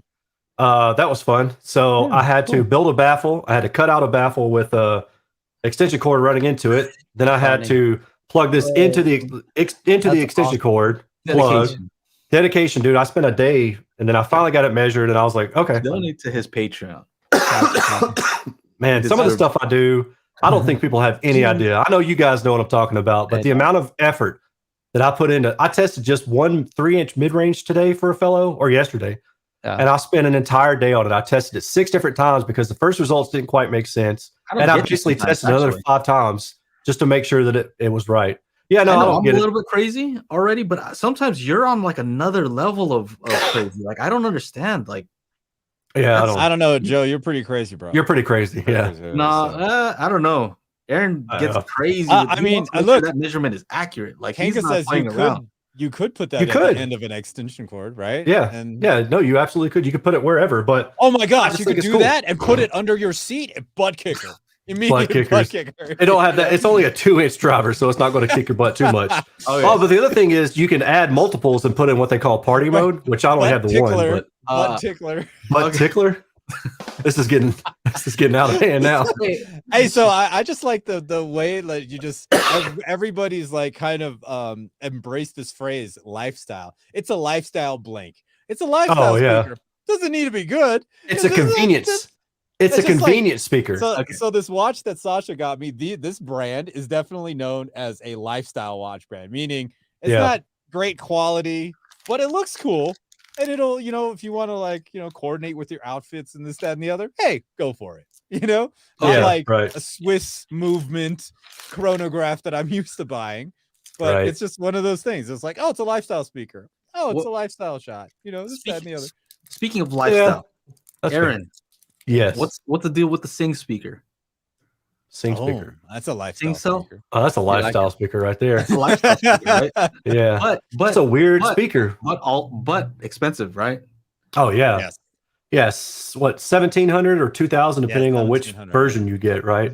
Oh, so lifestyle. Right? But I still haven't hooked up the 3 because that's where it's supposed to. Because I'll have to do that upstairs. You have 3? I don't really have. I have 3 of them. Yeah. How come you have 3 of them and I only have 1? I hooked you up. We did this thing, and they're like, "Yeah, we're gonna send you 3." I he asked for 1. Where's mine at? They were actually going to send me 2, but they wound up sending me. Well, I think it's because I pitched a fit. I just emailed them enough and whined and was like, "Y'all hate me." Gave them the guilt trip. Yeah, I manipulated them is what I did. No, I guess they're gonna send you 2 more, right? Aren't they supposed to? What are you eating? That looks like a turd. I'm not trying to change the subject, but Kinder. Oh, it's German. Kinder. Yeah, Kinder. Is this German? Yeah. You ever had the Kinder eggs? It's like chocolate. It's like a chocolate shell, and Well, I've always got them in Germany, but then they have like a little yellow thing inside of them, and you pop open, it's got a little toy. But they don't. They used to not sell them here for the longest time because it was some kind of like FCC thing or something. I don't know, like small parts were hazardous, some crazy stuff. Good stuff. Though. Here's a question from Dionysi Live. Oh, did I say that right? I don't know. Can HDMI 2.0 handle 4K 60 444 chroma, or does this exceed the 18 gigabits limitations bandwidth? In other words, do you need HDMI 2.1? So let's jump over here to the bandwidth chart. And if you see here, 4K 60 444, 8 to 12 bit, 18 gigabits. So you're good to go. You're good to go with the HDMI 2.0 cable. Yeah. And when y'all start talking about stuff like that, you might as well. I had no idea what you're talking about, basically. Okay. So, it's probably how y'all feel when I'm like frequency response this and that, and y'all like, I don't care. I'm going to take a nap. What is the... I'm going to take a nap. Yeah. Y'all wait me out when it's over. Well, see, that's the beauty of having that chart. And Phil Jones sent me that like 2 years ago. So I just went to my email and looked up Phil Jones and pulled up the chart. But yeah, that's how, like, with this new thing that they're doing with HDMI 2.1, there's no more HDMI 2.0. They're just calling everything HDMI 2.1 now. And the only thing that you're going to know, the only way you're going to know is if it's actually 2.1 is the bandwidth that the ports can actually, support. Is it going to support 48 gigabits per second bandwidth? Then it's fully capable of HDMI 2.1. If it's only 18 gigabits per second, then it's 2.0. Okay. So what's the difference? Like, why do I care about the bandwidth? Is that like Atmos, 4.0, 4K, that kind of stuff? All right. Yeah. Okay. So 18 gigabits per second bandwidth is 4K 60, right? When you get to 4K 120, 8K 60, 10K 30, that's the 48 gigabit bandwidth. 10K. Which one's the most realistic one that you'll probably use? This. I've got the 1K. 4K 60. Majority, unless you wanted to do, you got the 1K. Yeah. Sorry. So some Gemini Man or one? Gemini Man. Yeah. I mean, movies are what, 24 frames per second, right? Yeah. So you're not going to need anything higher than HDMI 2.0. Pretty much when you get into gaming, that's gaming. And that's some games. Like not all. Most games aren't 120. So that's I mean, it's kind of like 8K right now. There's also the thing that like these consoles don't actually, render in native 4K 120 frames per second. Right. They render in 4K 60 and upscale, or they render in 1440p 120 or 1440 and 120 frames per second, and then they upscale that to 4K 120 frames per second. We need an oral vision. I don't need any more audioholics versus Joe and Tail battles going on. Let me show you why Orovision is better. Here, you got to put on these. You got to put on these glasses. All right. What are those? That's great. These were. Have y'all seen the movie Up? Yeah. Okay, so the old dude. Hilarious. Yeah. So for Halloween, we dressed up like the Up characters. Nice. So I was the old guy, of course, right? So yeah. But yeah, I actually just had them sitting by, and I thought the other day when I picked them up, I was like, "Oh man, I need to take the frames out of these, and I can go FOMO on everybody." Yeah, bro. So, hey, so some of my audio nerd buddies on Discord were talking about the Love Sack couch thing with the speakers built into them. Have you seen those? Oh, wow, no speakers built into it. Can you pull that up, Shauna? I feel like I'm Joe Rogan right now. Be careful what you're searching for. Actually, hold on. Didn't somebody bring that up last week? Yeah. It seems like somebody mentioned that here. I mentioned it in the after show a while back. Bring that up because talk about lifestyle, right? I wouldn't, I know it sounds crazy, but I wouldn't mind, trying it out, right? Buy it. I don't want to buy it. Look, sound by Harman Kardon. I wouldn't mind trying it though. If they're like, hey, get them to send you one. Try this out. In my living room, I have two floor standing speakers. I have the NAD T778, which is way overkill for just two speakers and a sub. I'm using a little sub SVS 3000 micro in the corner, and it's cool for right now, right? But still, I don't want any visible speakers other than those. And this might be a thing like, I wouldn't mind if they're in the couch. Yeah, it's all modular too. Look, you can like mess with it. All right. Oh, look at that! It's machine washable. Oh, yeah. Don't look at the price yet, though. Yeah, the price I would imagine is So pretty good. Hey, I like that though. I like that. All right, show the speaker stuff, though. I guarantee though they don't accept returns. Not with a name like Lovesack, they don't. So they got the subwoofer down here. They got side speakers. They got upward firing. Yeah, dude, how do I put that on the clipple? I don't know. But dude, figure it out. I would try that out though. I would try that out. There is actual sack. So if you wanted a sack, I got a sack. I'm good. I like. Damn, $1,600 for just a sack. And that's what is that a four? That's a 4-seater pillow. The pillow. $900. Look at the couches though. Look at those couches with the speakers. Let me go back to the couches. Stealth couch, invisible view. So is this the one?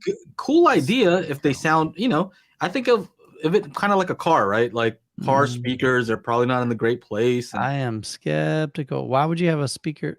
I mean, is it just bass behind you? I don't think it's going to work. I'm just going to go ahead and put it out there. They prove me wrong, but I don't think it's going to work. I think it would add some sound to it, but I don't think it's going to.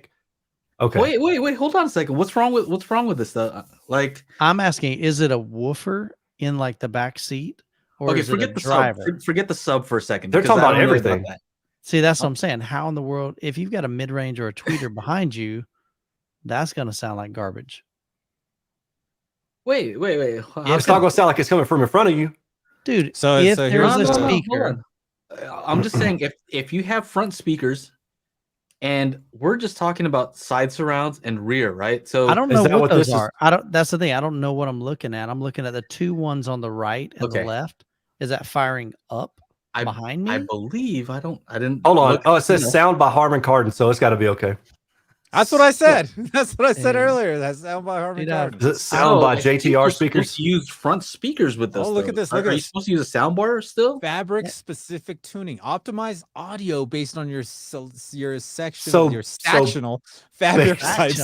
That's I'm like, what did they write that? So the tweeter is like super bright, but then you cover it up with a bunch of fabric and it knocks it down. Okay, so all right, let's see what's the deal here. So you got speakers. See? We got traditional. So the subwoofer's behind. Hold on, they got the thing in the front. They got a center channel. They got something in the front. So no center channel now. Oh, no, your center. Scroll up a little, Chana. Scroll up. I don't think that there's anything there. Yeah, there's nothing there. Oh, okay. I'm guessing there's a sound bar at front. Yeah, something. Yeah, there's got to be something. I'm curious how this integrates into your system. Why did their sound waves change?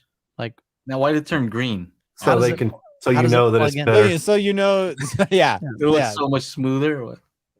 It's just better. Yeah, it turns green. Does the audio change when you stay in your couch? Does the audio change? So I think it would work for if you have front speakers. Oh, look! Didn't want to do rear speakers. Stealth tech. You're like, you know what? I wouldn't mind some sound back there. Yeah. Right. I mean, I think this is along the lines of a soundbar. This is for somebody that doesn't want a dedicated system. Yeah. And they just want some sound. Well, here's the thing, right? With surround speakers, or let's say your side surrounds, right?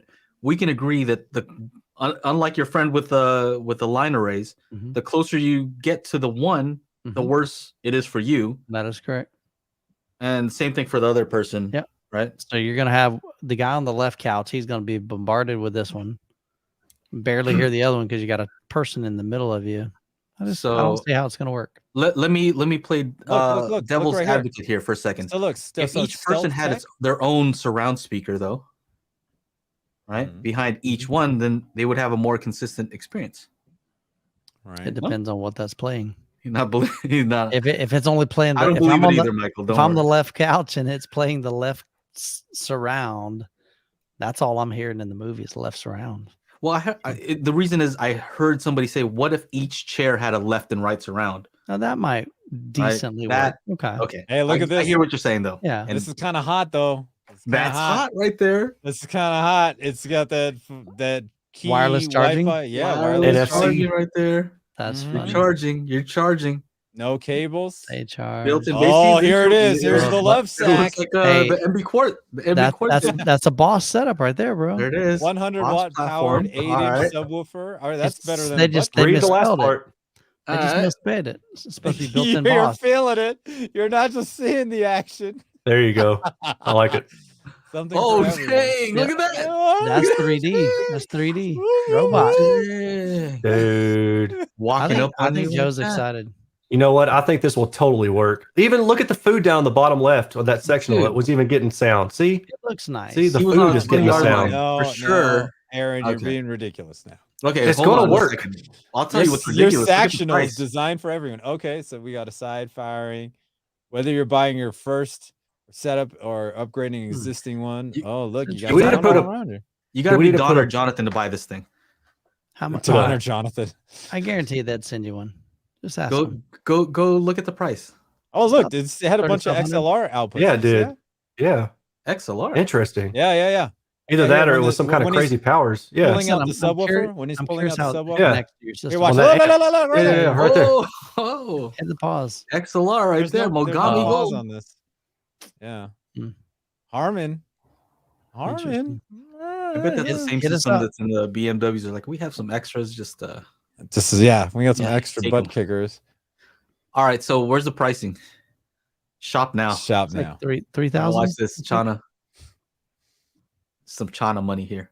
Good. $66,000 Wow. Yikes. just for a. That's a simple setup. two-seater. Yeah, Look at well, when you this is start what getting this, crazy this with is it. what I'd have in my place. Look at when you get crazy Hey, with it. go to the three Oh, and God, go I to don't the three wanna and go. customize it.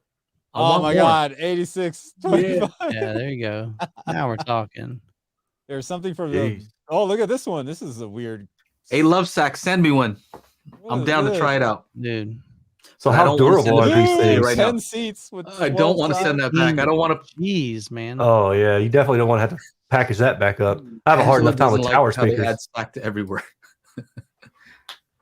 Man, love sack. Oh, Like, I think it's genius.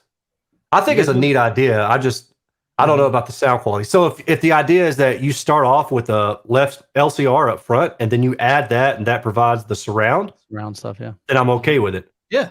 But I think that's If- exactly what it I is. think Yeah. that's it. okay. I I'm think just, All that's it. all right. And then Too hard to how does it assemble. connect to Too hard to your assemble. Oh, how does that God. connect to your system? Like, does it connect to an AVR or does it got its own? So it's got its own amplifier or something, router or something in there. Don't know. Yeah. I don't These know. are questions that I That's the have for the mystery. company. Secret ingredients. That is the mystery. Oh, I will And- gut that thing. I'll say, hey, I'd like to review on, but you're not getting it back, and it's not because I'm going to keep it. It's because I'm going to take a switchblade to it and cut that thing open and test the speakers. Okay, For so science. 6-speaker immersive science, sound exactly. plus charging system. Charge So- system. It's hot though, Charge right? system. The Oh, the charging. charging I need system. like Oh, that. phone. That'd be for your cell phones. Okay, so yeah, so 2 immersive sound plus charging sides, 1 subwoofer, 1 soundbar, 1 power Whoa. hub. So it Does actually come has with a the sound soundbar. comes with the soundbar. Okay. My brother's Oh, wife just got a marketing job with Love Sack. What's up? Oh, really? Let's go. Cool. Yeah. Let's Yeah, go. they need to send you guys one of them. Y'all be perfect for that. I want to try it out. China loves lifestyle stuff, so they need to send one of him. One to him too. I'll test the cushions. Well, you you know. know, Dude, my, what are you gonna? I don't even want to know. my what do you call it? It's not a The, trampoline. my Valencia theater seats have been getting Oh, ripped gosh. up by the It's puppies. terrible. Oh, So, yeah, Hey, so, really? Scratching yeah, the they're only- scratching the crap out of the leather and stuff like that. So it's like, Do we need to have I might Love need some Sack new sponsor this video? Yeah, pretty much. No, They get a need to lot of send free me- press. They need to send me like 12,000 in couches so that I can make a video. Oh, okay. So somebody asked about like, you know, the durability or whatever of this, and we've got a reply back says base feet, clips, sides, and backs have a lifetime warranty. The covers and cushions have a 3-year warranty. Okay. Matt, So I that's have a butt- says oh. better. he has a butt Matt- kicker installed in his Sactional. Yeah, that's what it's called. Remember? You're Sactional. Love sack. You've got a, Guys, does that make it the taint? Like, where's the taint in this thing? Because you've got a butt kicker and you've got a sectional. So the taint is like right in Right between, in the right? middle. That's So- what you got to measure, Aaron. When you're Yeah, measuring the that's thing, what you you got to gotta measure. measure. You gotta put that- got to hit that Put the spot. taint on the clipple. Brilliant. Sit on it and spin. Oh wow. What's oh man, gotten bad? No, I like the idea. I'm down to try it out. Yeah, I'm all for things that are saving space. And take it apart and send it back though. So again, this isn't your dedicated theater room. This is your living room setup. You know. Have you guys ever heard an old school Miata? Because the Miatas had that. Oh yeah. I've replaced the speakers in a friend of mine's. Yeah, he had the one speaker like right behind your head. Yeah. But the great thing, and it actually goes along with this, I was going to say was that this thing would probably be good in like an apartment where maybe you don't want to have like loudspeakers that are next to a wall because the volume that it takes to get the sound to you at the volume you want, that's also going to be reverberating through the walls and things like that. So if you're sitting right near the source, like a near field speaker, then that knocks the external volume down. So, but that's the thing about the Miatas. That's why, well, I don't know that's why, but my thinking is that's why they had the speaker so close to your head, one, for space savings, but also when you're driving around with that top down, you have the speaker right next to your head. Yeah. It actually sounded pretty decent. Right? Yeah. Top down. I mean, the speakers you could fit in there were pretty like small, so you couldn't get crazy with it. But yeah, right. It was it's an interesting concept. Right. So I like new ideas like this. If they work, I don't know, but I'm down to try it out. You guys will find out. I'm down to let us know. Yeah. It'd be fun. You're down to check that out, Chana? I'm down to check it out. Yeah, send 3 of them. Let's not. Send the heaviest one to Chana right now, so he can try to hobble it into his house. Snowing like crazy. The last time I took a freight delivery when it was snowing, it was a pair of what are those? Cornwalls. Oh, it was so annoying, dude. I can't wheel a pallet around the corner. There's snow all over the place. It was just Cornwalls? So bad.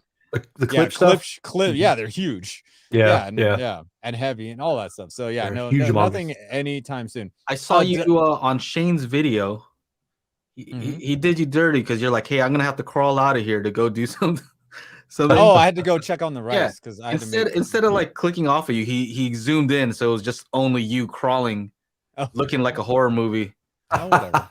Looking like a horror movie. Like a horror movie. I don't care if people are laughing with me or at me as long as they're laughing. I don't really give there you go. You know. WA has a question. Can multi-channel amps ever catch up and sound as good as 2-channel hi-fi amps? I've tried for years and failed. Yeah, I think yes. I don't see why not. You just get a multi-channel amp from a hi-fi amp manufacturer. Macintosh makes plenty of multi-channel amps. I'm sure they sound good. I bet they're cheap. Parasound. They make some less expensive ones. But of course, if you're like a super hardcore audiophile hi-fi guy, you're going to want mono blocks for everything, right? Yeah. 1 amp per speaker. There you go. You just want them because they look cool. So he's saying, hey, so WA, you said that I have tried for years and failed to find one. Well, what's the problem that you're running into, you know? Yeah, that's what I'd be curious, because there's a lot of stuff that's out there. Like Emotiva makes a bunch of multi-channel amplifiers. I don't have any experience, but that's just one brand that I'm familiar with that does. Somebody said ATI. You've got Monoprice. And Pitogo's in the chat. He's got plenty of Macintoshes. Yep. You know, he's got a few.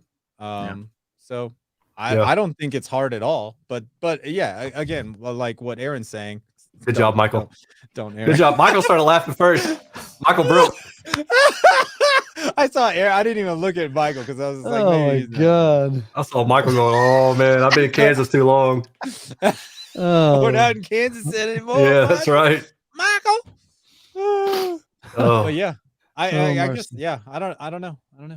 Michael, the one guy that I haven't gotten to watch any of your videos except for the one with the guy with the JBL CBTs. Line arrays, yeah. So all that's awesome. But I kind of laughed when I saw the video, and he's got looks like towels on the back of his seats. He does, yeah. He does. Yeah, I just thought that was funny because I've like, and he's OCD. I posted a like a YouTube short, and I was filming it, and we had already been sitting there, so one of the towels was kind of off kilter, and he was like, awesome. Can you reshoot that video, like seriously? And I'm like, no.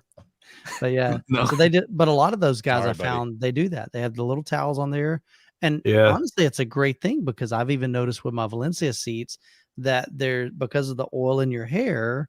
It just it holds up. Don't tell me he's measured with and without the towel too. You know what I'm saying? Like, sounds better with or without it. No, it was literally just, I want to protect my seat. Oh yeah, from everybody's greasy head. Well, it stood out to me because especially my own. the chairs that I've got upstairs, like the cheapest ones that I could find at the time, and the center one has taken a lot of abuse. Yeah. And every time I go upstairs, man, it's just more and more of that stuff is flaking off. It's like fake leather. That's in such terrible condition. But I don't want to replace it. The front of it is leather, like the part you sit on. Like I think it's like fake leather, like leather, leather. That's a cool thing. Pseudo leather. About these Valencia ones, though. So the Valencia ones aren't the most expensive ones, and just they're also not the cheapest ones. You can also get cheaper ones. Disclosure, right? They sent me some, and so full disclosure, they sent them to me. I didn't have to pay for them. But Mike's getting some new ones, right? I've got they've got a new series coming out now, so I'm curious about that. It's a luxury series. Hey, like these are because I only know because I got a Patreon post saying Michael's selling some theater seats. I'm like, oh, he must be getting some new ones. I got to make some room, man. Well, clearly, what I wanted to say is just that theirs is real leather. The part that you sit on is real leather. Like pretty much everything that you touch is like genuine leather. But I noticed like on the back when I have the black light on, you could tell they're different colors. On the very back, front is a different color. Even though the lights on, they all look exactly the same. But then you can see the parts that are not genuine leather. So basically, the parts that you're bought. I mean, that makes sense. Yeah, that's fine. I mean, because like the right side of the chair thing that the back or the flap thing that goes over the top and the bottom. Yeah, I'd be okay if that wasn't real leather. I could care less. That doesn't need to be leather. It's just interesting in the videos though. If I had the black light on, it's like you look like two-tone. Yeah, two-tone, Two-Face. The Batman. Did you see the new Batman trailer? I did. No. It looks good, dude. Yeah, it does. I'm pretty excited about it. It's called The Batman. Yeah. Just came out today. You check it out. Yeah, pretty dope.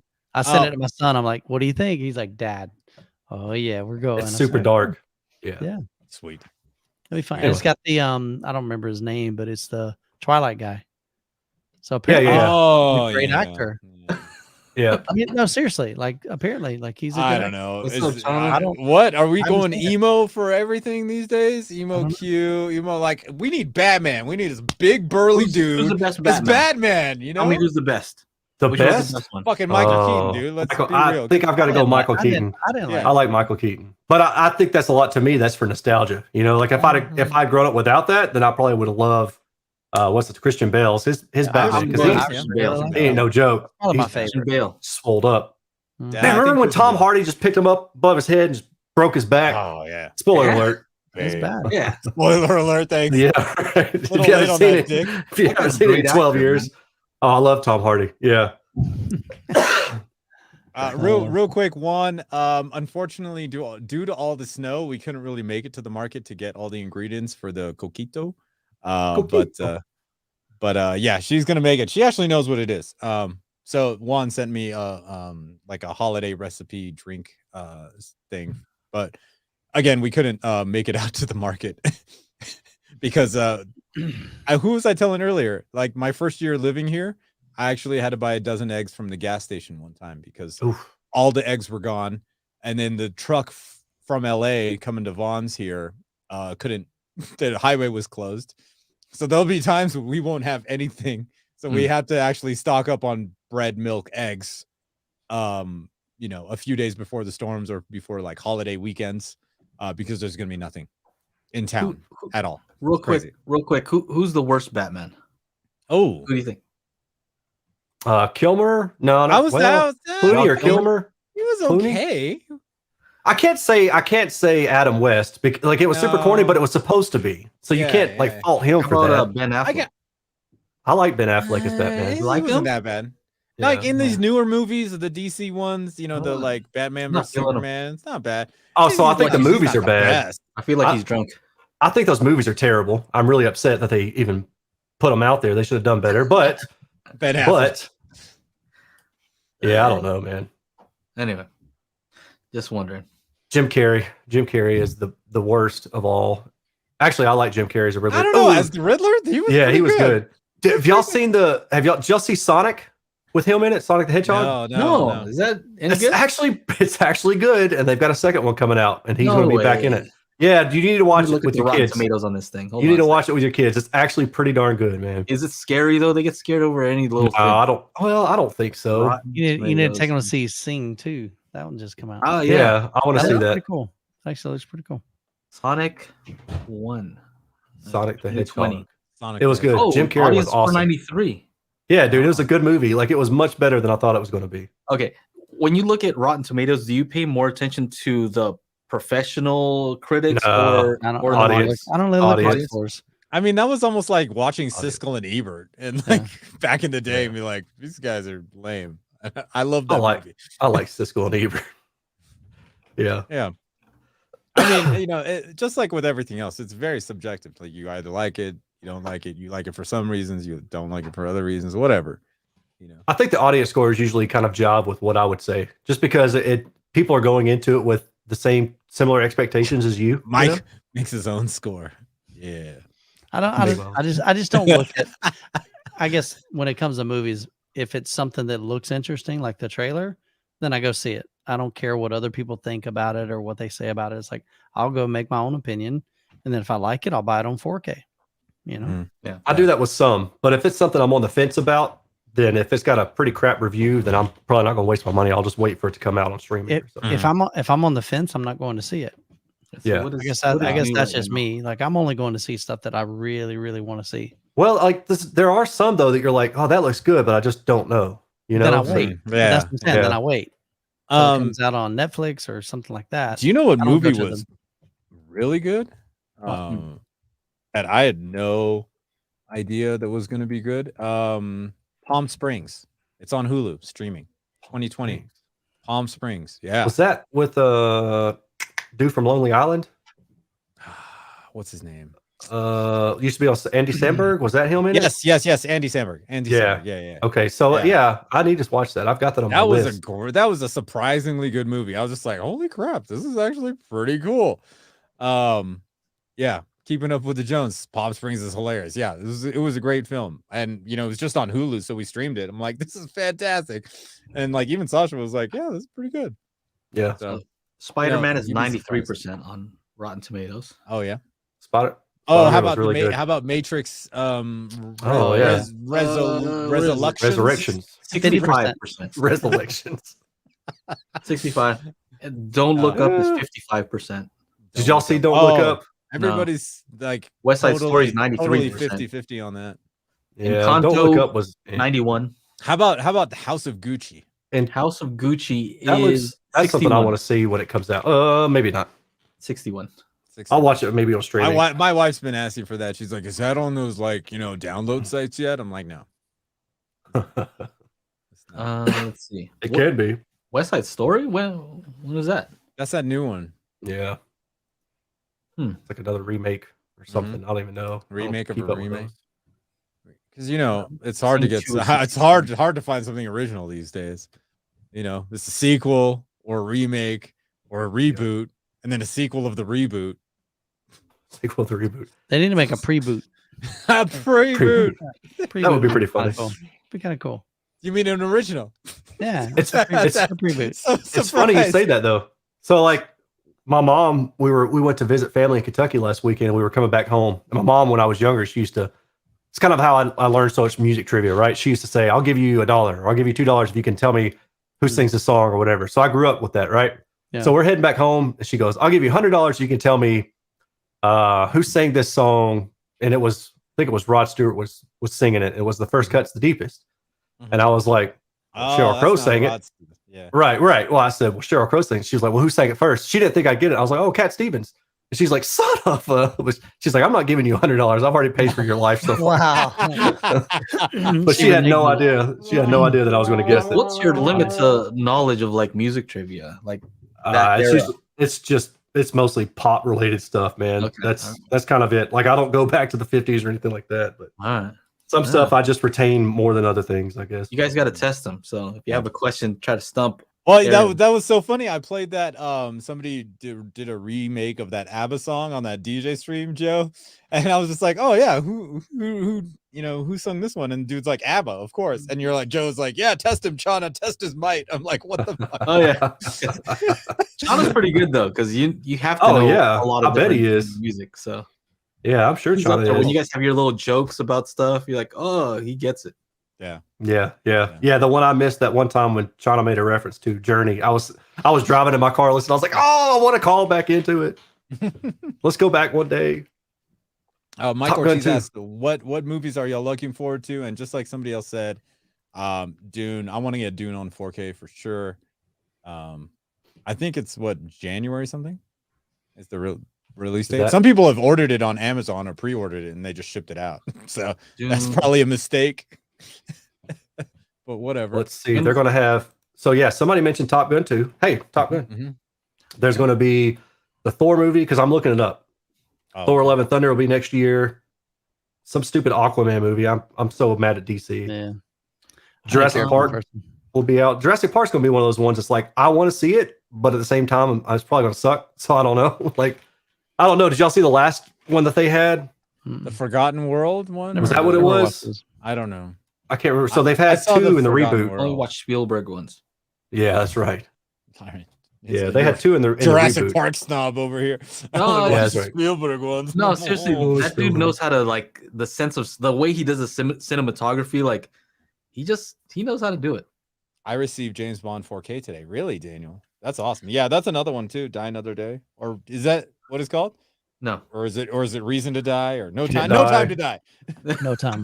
Died once, gonna die again. The next Bond movie died too many times. Was there a Boba Fett thing coming out? Oh yes, yeah, that's supposed to come out. Like Mandalorian 2 or something, or the story of Boba Fett. The Book of Fett. When's Spider-Man come in to home? I don't know. Sure. But that's funny that you say that because it's all based around home. Because I want. Yeah, I want to No watch Way that Home. at home. We watched The Witcher, and then we got a sneak peek on some like Witcher origin story with like Michelle Yeoh as like an elf, and she's like fighting some shit. It's crazy. I was just like, what is going on? So, dude, Minions 2 is going to be out in this coming year. I'm excited about that. The Minions: Rise of Gru. Yes. I like how they always have like little words that are real. Yeah. When you hear them. Yeah. Oh yeah. Like most of it's just sounds, and then like a real word will pop out, and you're like, I'm still trying. Like it messes with your brain. Yeah. There's a girl in a different language. There's a girl on TikTok that kind of redoes those, so you're watching all it. Fancy for you? No, she just like she does the voiceover for the Minions. Oh, it's pretty cool. Like she can bebop and pretty cool, man. But she's got like all of their little Spider-Man work from home is coming. Work from home. That's great. That came out in 2020, man. Yeah, that was 2020 for all of us. That's funny. Rocksteady and Bebop. Oh yeah, man. Avatar 2. What are we talking about? Rocksteady and Bebop. I don't know. He said beatbox and reminded me of.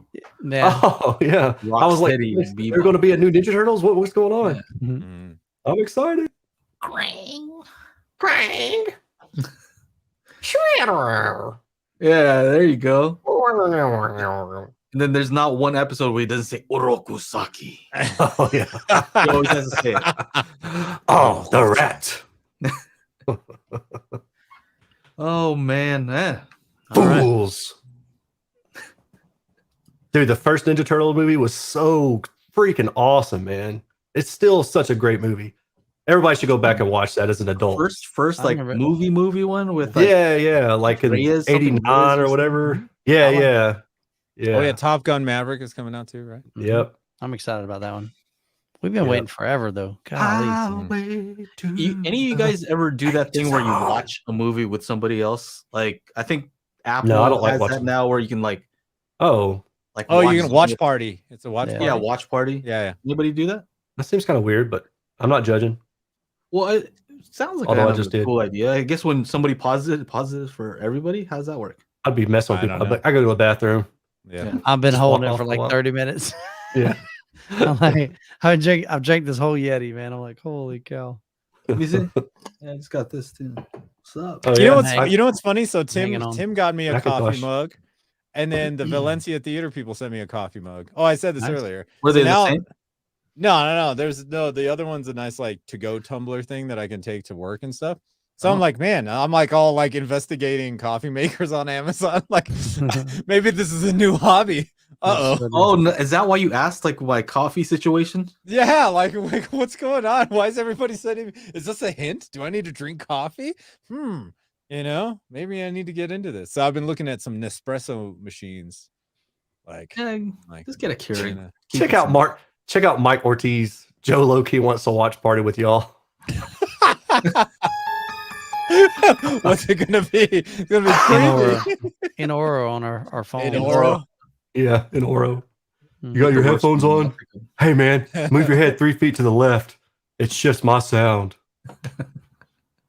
Whatever. Oh man. I don't need any more expensive hobbies. You know, it's all good. Did you see what Tim got me, Aaron? Oh, that's awesome. World's best boss. That's pretty good. You see what he got me though? Mine says Macintosh. So I know. This is the closest I'm gonna come to own anything Macintosh. Now, man, I can get you a T-shirt, bro. I know a guy. I know a guy. Sweet. I'm excited about it. I think we sell Macintosh. I think so. Oh yeah, because they just got a bunch of Sonus Faber in. So. Oh, there you go. Speaking of Sonus Faber, what can I sell? What's up? Oh man, hey, $40 right now. $40 right now. Let's ain't even mine. I'll sell it. I've got some in for review. For what? Which one you got? They're the Sonus Faber Olympica Nova 3s. Oh, in Wingay. So those are. I thought they're not even the less expensive. Who's gay? No, they're about 13,000 a pair. Yeah, they're called Wingay. It's like. Is it spelled differently? No, W-E-N-G-E. Not W-H. What do you mean? No, Win is spelled W-H. Well, you started out W-E. W-E-N-G-E. How many did you get? Two. Two. How many did you get? Why would you? I tried to get a. He got 5 of them. Well, I tried to get a center channel too, because normally when I review, I like to get a front sound stage at least, because it's hard to do side surround just a way that I don't have a place. Your shit's set up, yeah. Yeah, it's a little bit harder to do that. So all right, so let me look. How do you pronounce it though? I have no idea. Is it? I think it's Wingay. Are those the ones with the thing in the back that adjusts? Chris is saying Winga, and I think Kanga had our audio system specialist. How do you pronounce it? I don't know. How's it in the chat? Type it out. It's over there in the chat. W-E-N-G-E. But it's not Winge. So what is it? Not that. What are we talking about? Wange. It's a finish. It's a deep dark. It's called Win. I think it's called Wingay. Yeah, so they're saying Wingay. So Vengay. The hard part, Horizon is that Vengay. Yeah. So I'm excited, man, because ever since 2 years ago when we had the dudes on the HiFi Summit. Oh my goodness, man. I just kind of fell in love. They're gorgeous. Just the engineering that goes into it. So you're putting those in the living room situation? Yeah, get rid of those horny clips. I would. If they would let me keep them, dude, I would. I would rid of the horny. Say bye-bye, baby. Bye-bye. No longer a horny guy. They look awesome, man. They do look nice. So, but that's the thing. So, Winge says Wang. Winge.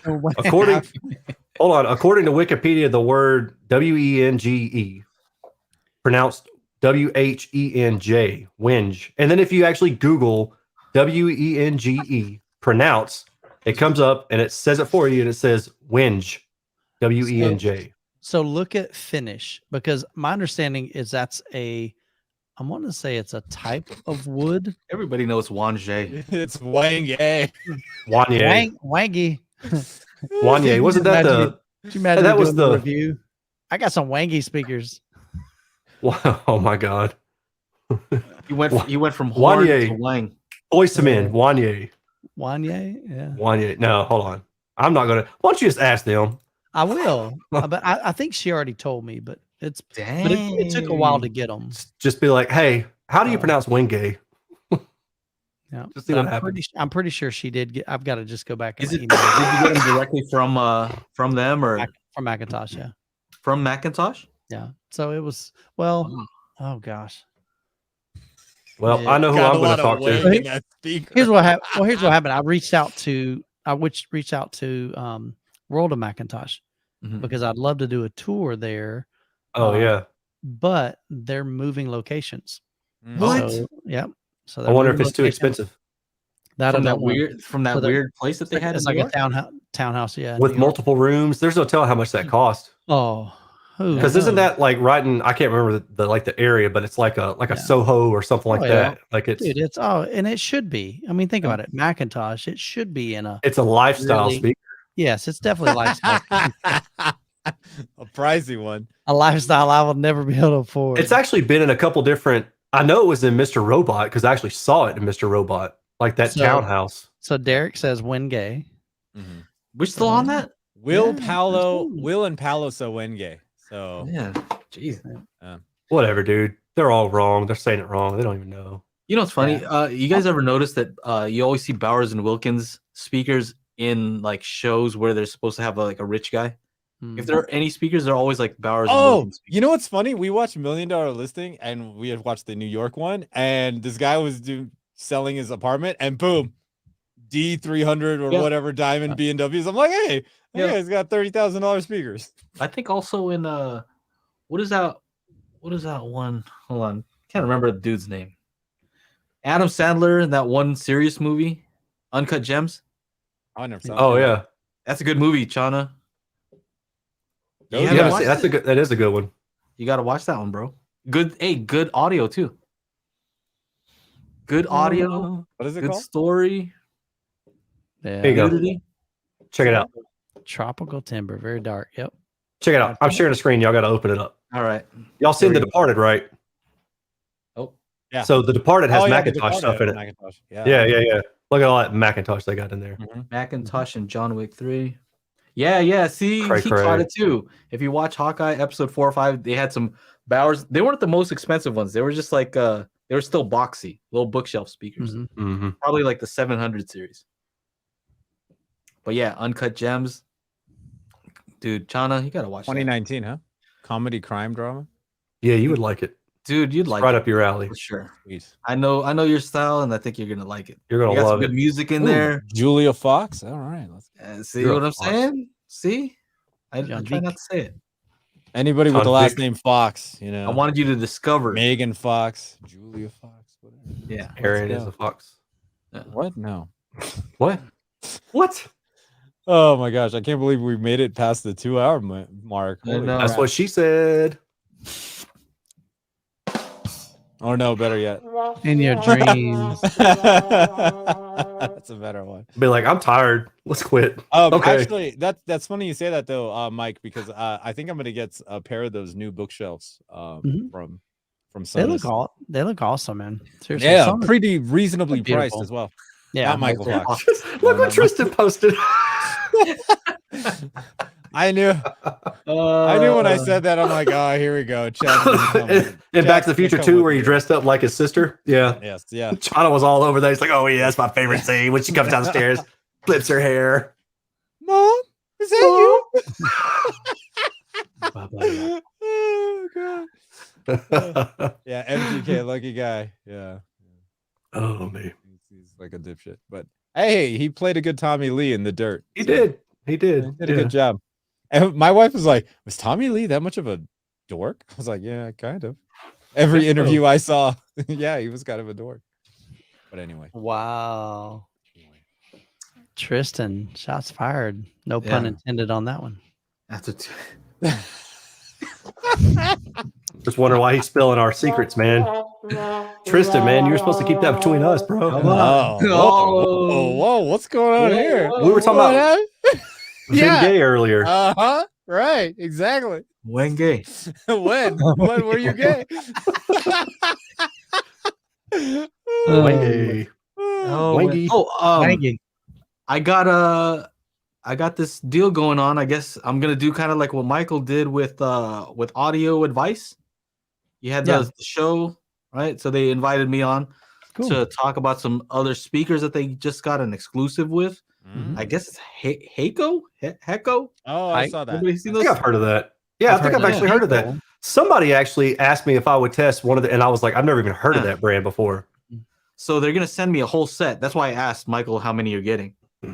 Yeah, because like I'm excited to test the whole set, but at the same time, like, oh god, I'm gonna get 2 floor standards, center channel, bookshelf speakers. Like, dude, hey, good thing you got a garage now, dude. Yeah, I do, but you know, Clip sent me 11 speakers one time. She's like, we've got this brand new series coming out. Yeah. And I remember that. I was like, dude, I'm not envious of you at that point in time. Yeah. It was crazy. It was fun. It's a fun job, but sometimes I never have a garage that's clean. It's always boxes. Yeah. Right? As much as I try to clean it up and have it look nice. So prime example. Last night, Jessica says, "Hey, Rebecca wants to see if they can watch Spider-Man in the theater room." Yeah. And I just gave her this weird look. She's like, "Whoa, like what?" I'm like, I gotta move a bunch of boxes. It's trashed. I mean, I've got 2 subwoofers in there. I've got 2 brand new big boxes for the Wingate speakers. I've got 2 other boxes in there. I've got lighting in there. It's like, look, if they really want to do it, give me an hour. I did. It did. I spent probably about 30 minutes cleaning up the thing, organizing it, moving stuff. Yeah. It's a big deal, man. Yeah. How's your setup, Aaron and Chana? You got boxes or my garage is slammed. Yeah. His theater room closed down with when what was that company? AMC did. Who's Aaron? You don't use it. I'm gonna hurt you. I know. Come on up to Alabama. AMC stock went down along with Aaron. Aaron's Audio Corner Theater. There's no audio corner. Yeah. It's so funny, man. I haven't used it in forever though. I know. That's so weird. I'm okay, Joe, because I rented a 12 by 20 storage unit. So, because I don't have a garage. Everything goes in there. All the empty boxes go in there. All the equipment that's not being used, things that I need to rotate out, stay in there. And it's all temperature controlled. It's all fancy. Oh, that's good. Yeah. Well, because dude, we're getting into the negatives here in like a couple of days. Yeah. Here the low on Friday and Saturday is 0. Right? I know. Thursday is 1, Wednesday is a 9, Tuesday is a 7. Michael, what's the temperature over there? Florida. Right. It's probably 60s, maybe 60s right now. Yeah. Well, I mean, right now it's 18. How about over there, Aaron? Yeah, it's almost 70 today. 63 degrees. 63. Oh, okay.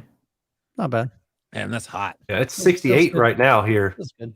And the humidity is 75%. So it's actually been. I tested a speaker outside this morning, and I was actually starting to sweat. I was like, I freaking hate this. This is ridiculous.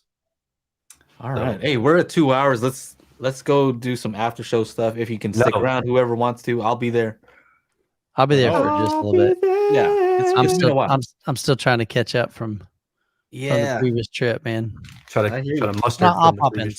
Somebody was asking me how my Rivian share is doing, and I don't really check that kind of stuff because that's a long-term play. But I just checked it; it's up 10%. So hey, good. The IPO was $78. It's now $107. I don't know. Whatever. It's one of those things where it's like Ron Popeil. You just set it and forget it. Yeah. You buy it, and you leave it alone. Yeah. Yep. It's not something you gotta. It's not like crypto where it changes like day by day. You could be up $4,000 one day and down 10,000 the other. Yeah. Like whatever. I know Brandon, be the installer. He was here on his phone. He's like, dude, I just made $4,000. I was like, doing what? He's like, so I bought this crypto like 2 hours ago and I put a sale for it at this point. And I was just like, what? Like while he was installing all this shit here at my house, he made a bunch of money. Crazy. Yeah, I gotta figure that stuff out. Yeah. All right, guys. Thank you so much. This has been an awesome Monday. I think with the holidays, we just got a lot of stuff to talk about. Right? Yeah, man. And love sex. Fun. A lot of sex to talk about. Oh, Michael's blushing. I love it. Yeah. All right, you guys. Thank you so much for hanging out. For those of you that are patrons, the link to the after show should be posted already. And for those of you that aren't patrons, we will see you next week. However, if you'd like to become a patron, make sure you go to patreon.com/dailyhifi, become a patron, come to the video chat on the after show where we talk about all kinds of other stuff as well as audio. So just watch out for that. Yes. Oh, look at that depth of field. Hey, that was good timing. Yeah, you like that? That's that. Nice. That's that gangsta mode. 24 mil. Gangsta mode. G Master. All right, you guys. On behalf of everybody here in the crew, we'll see you next week. Peace.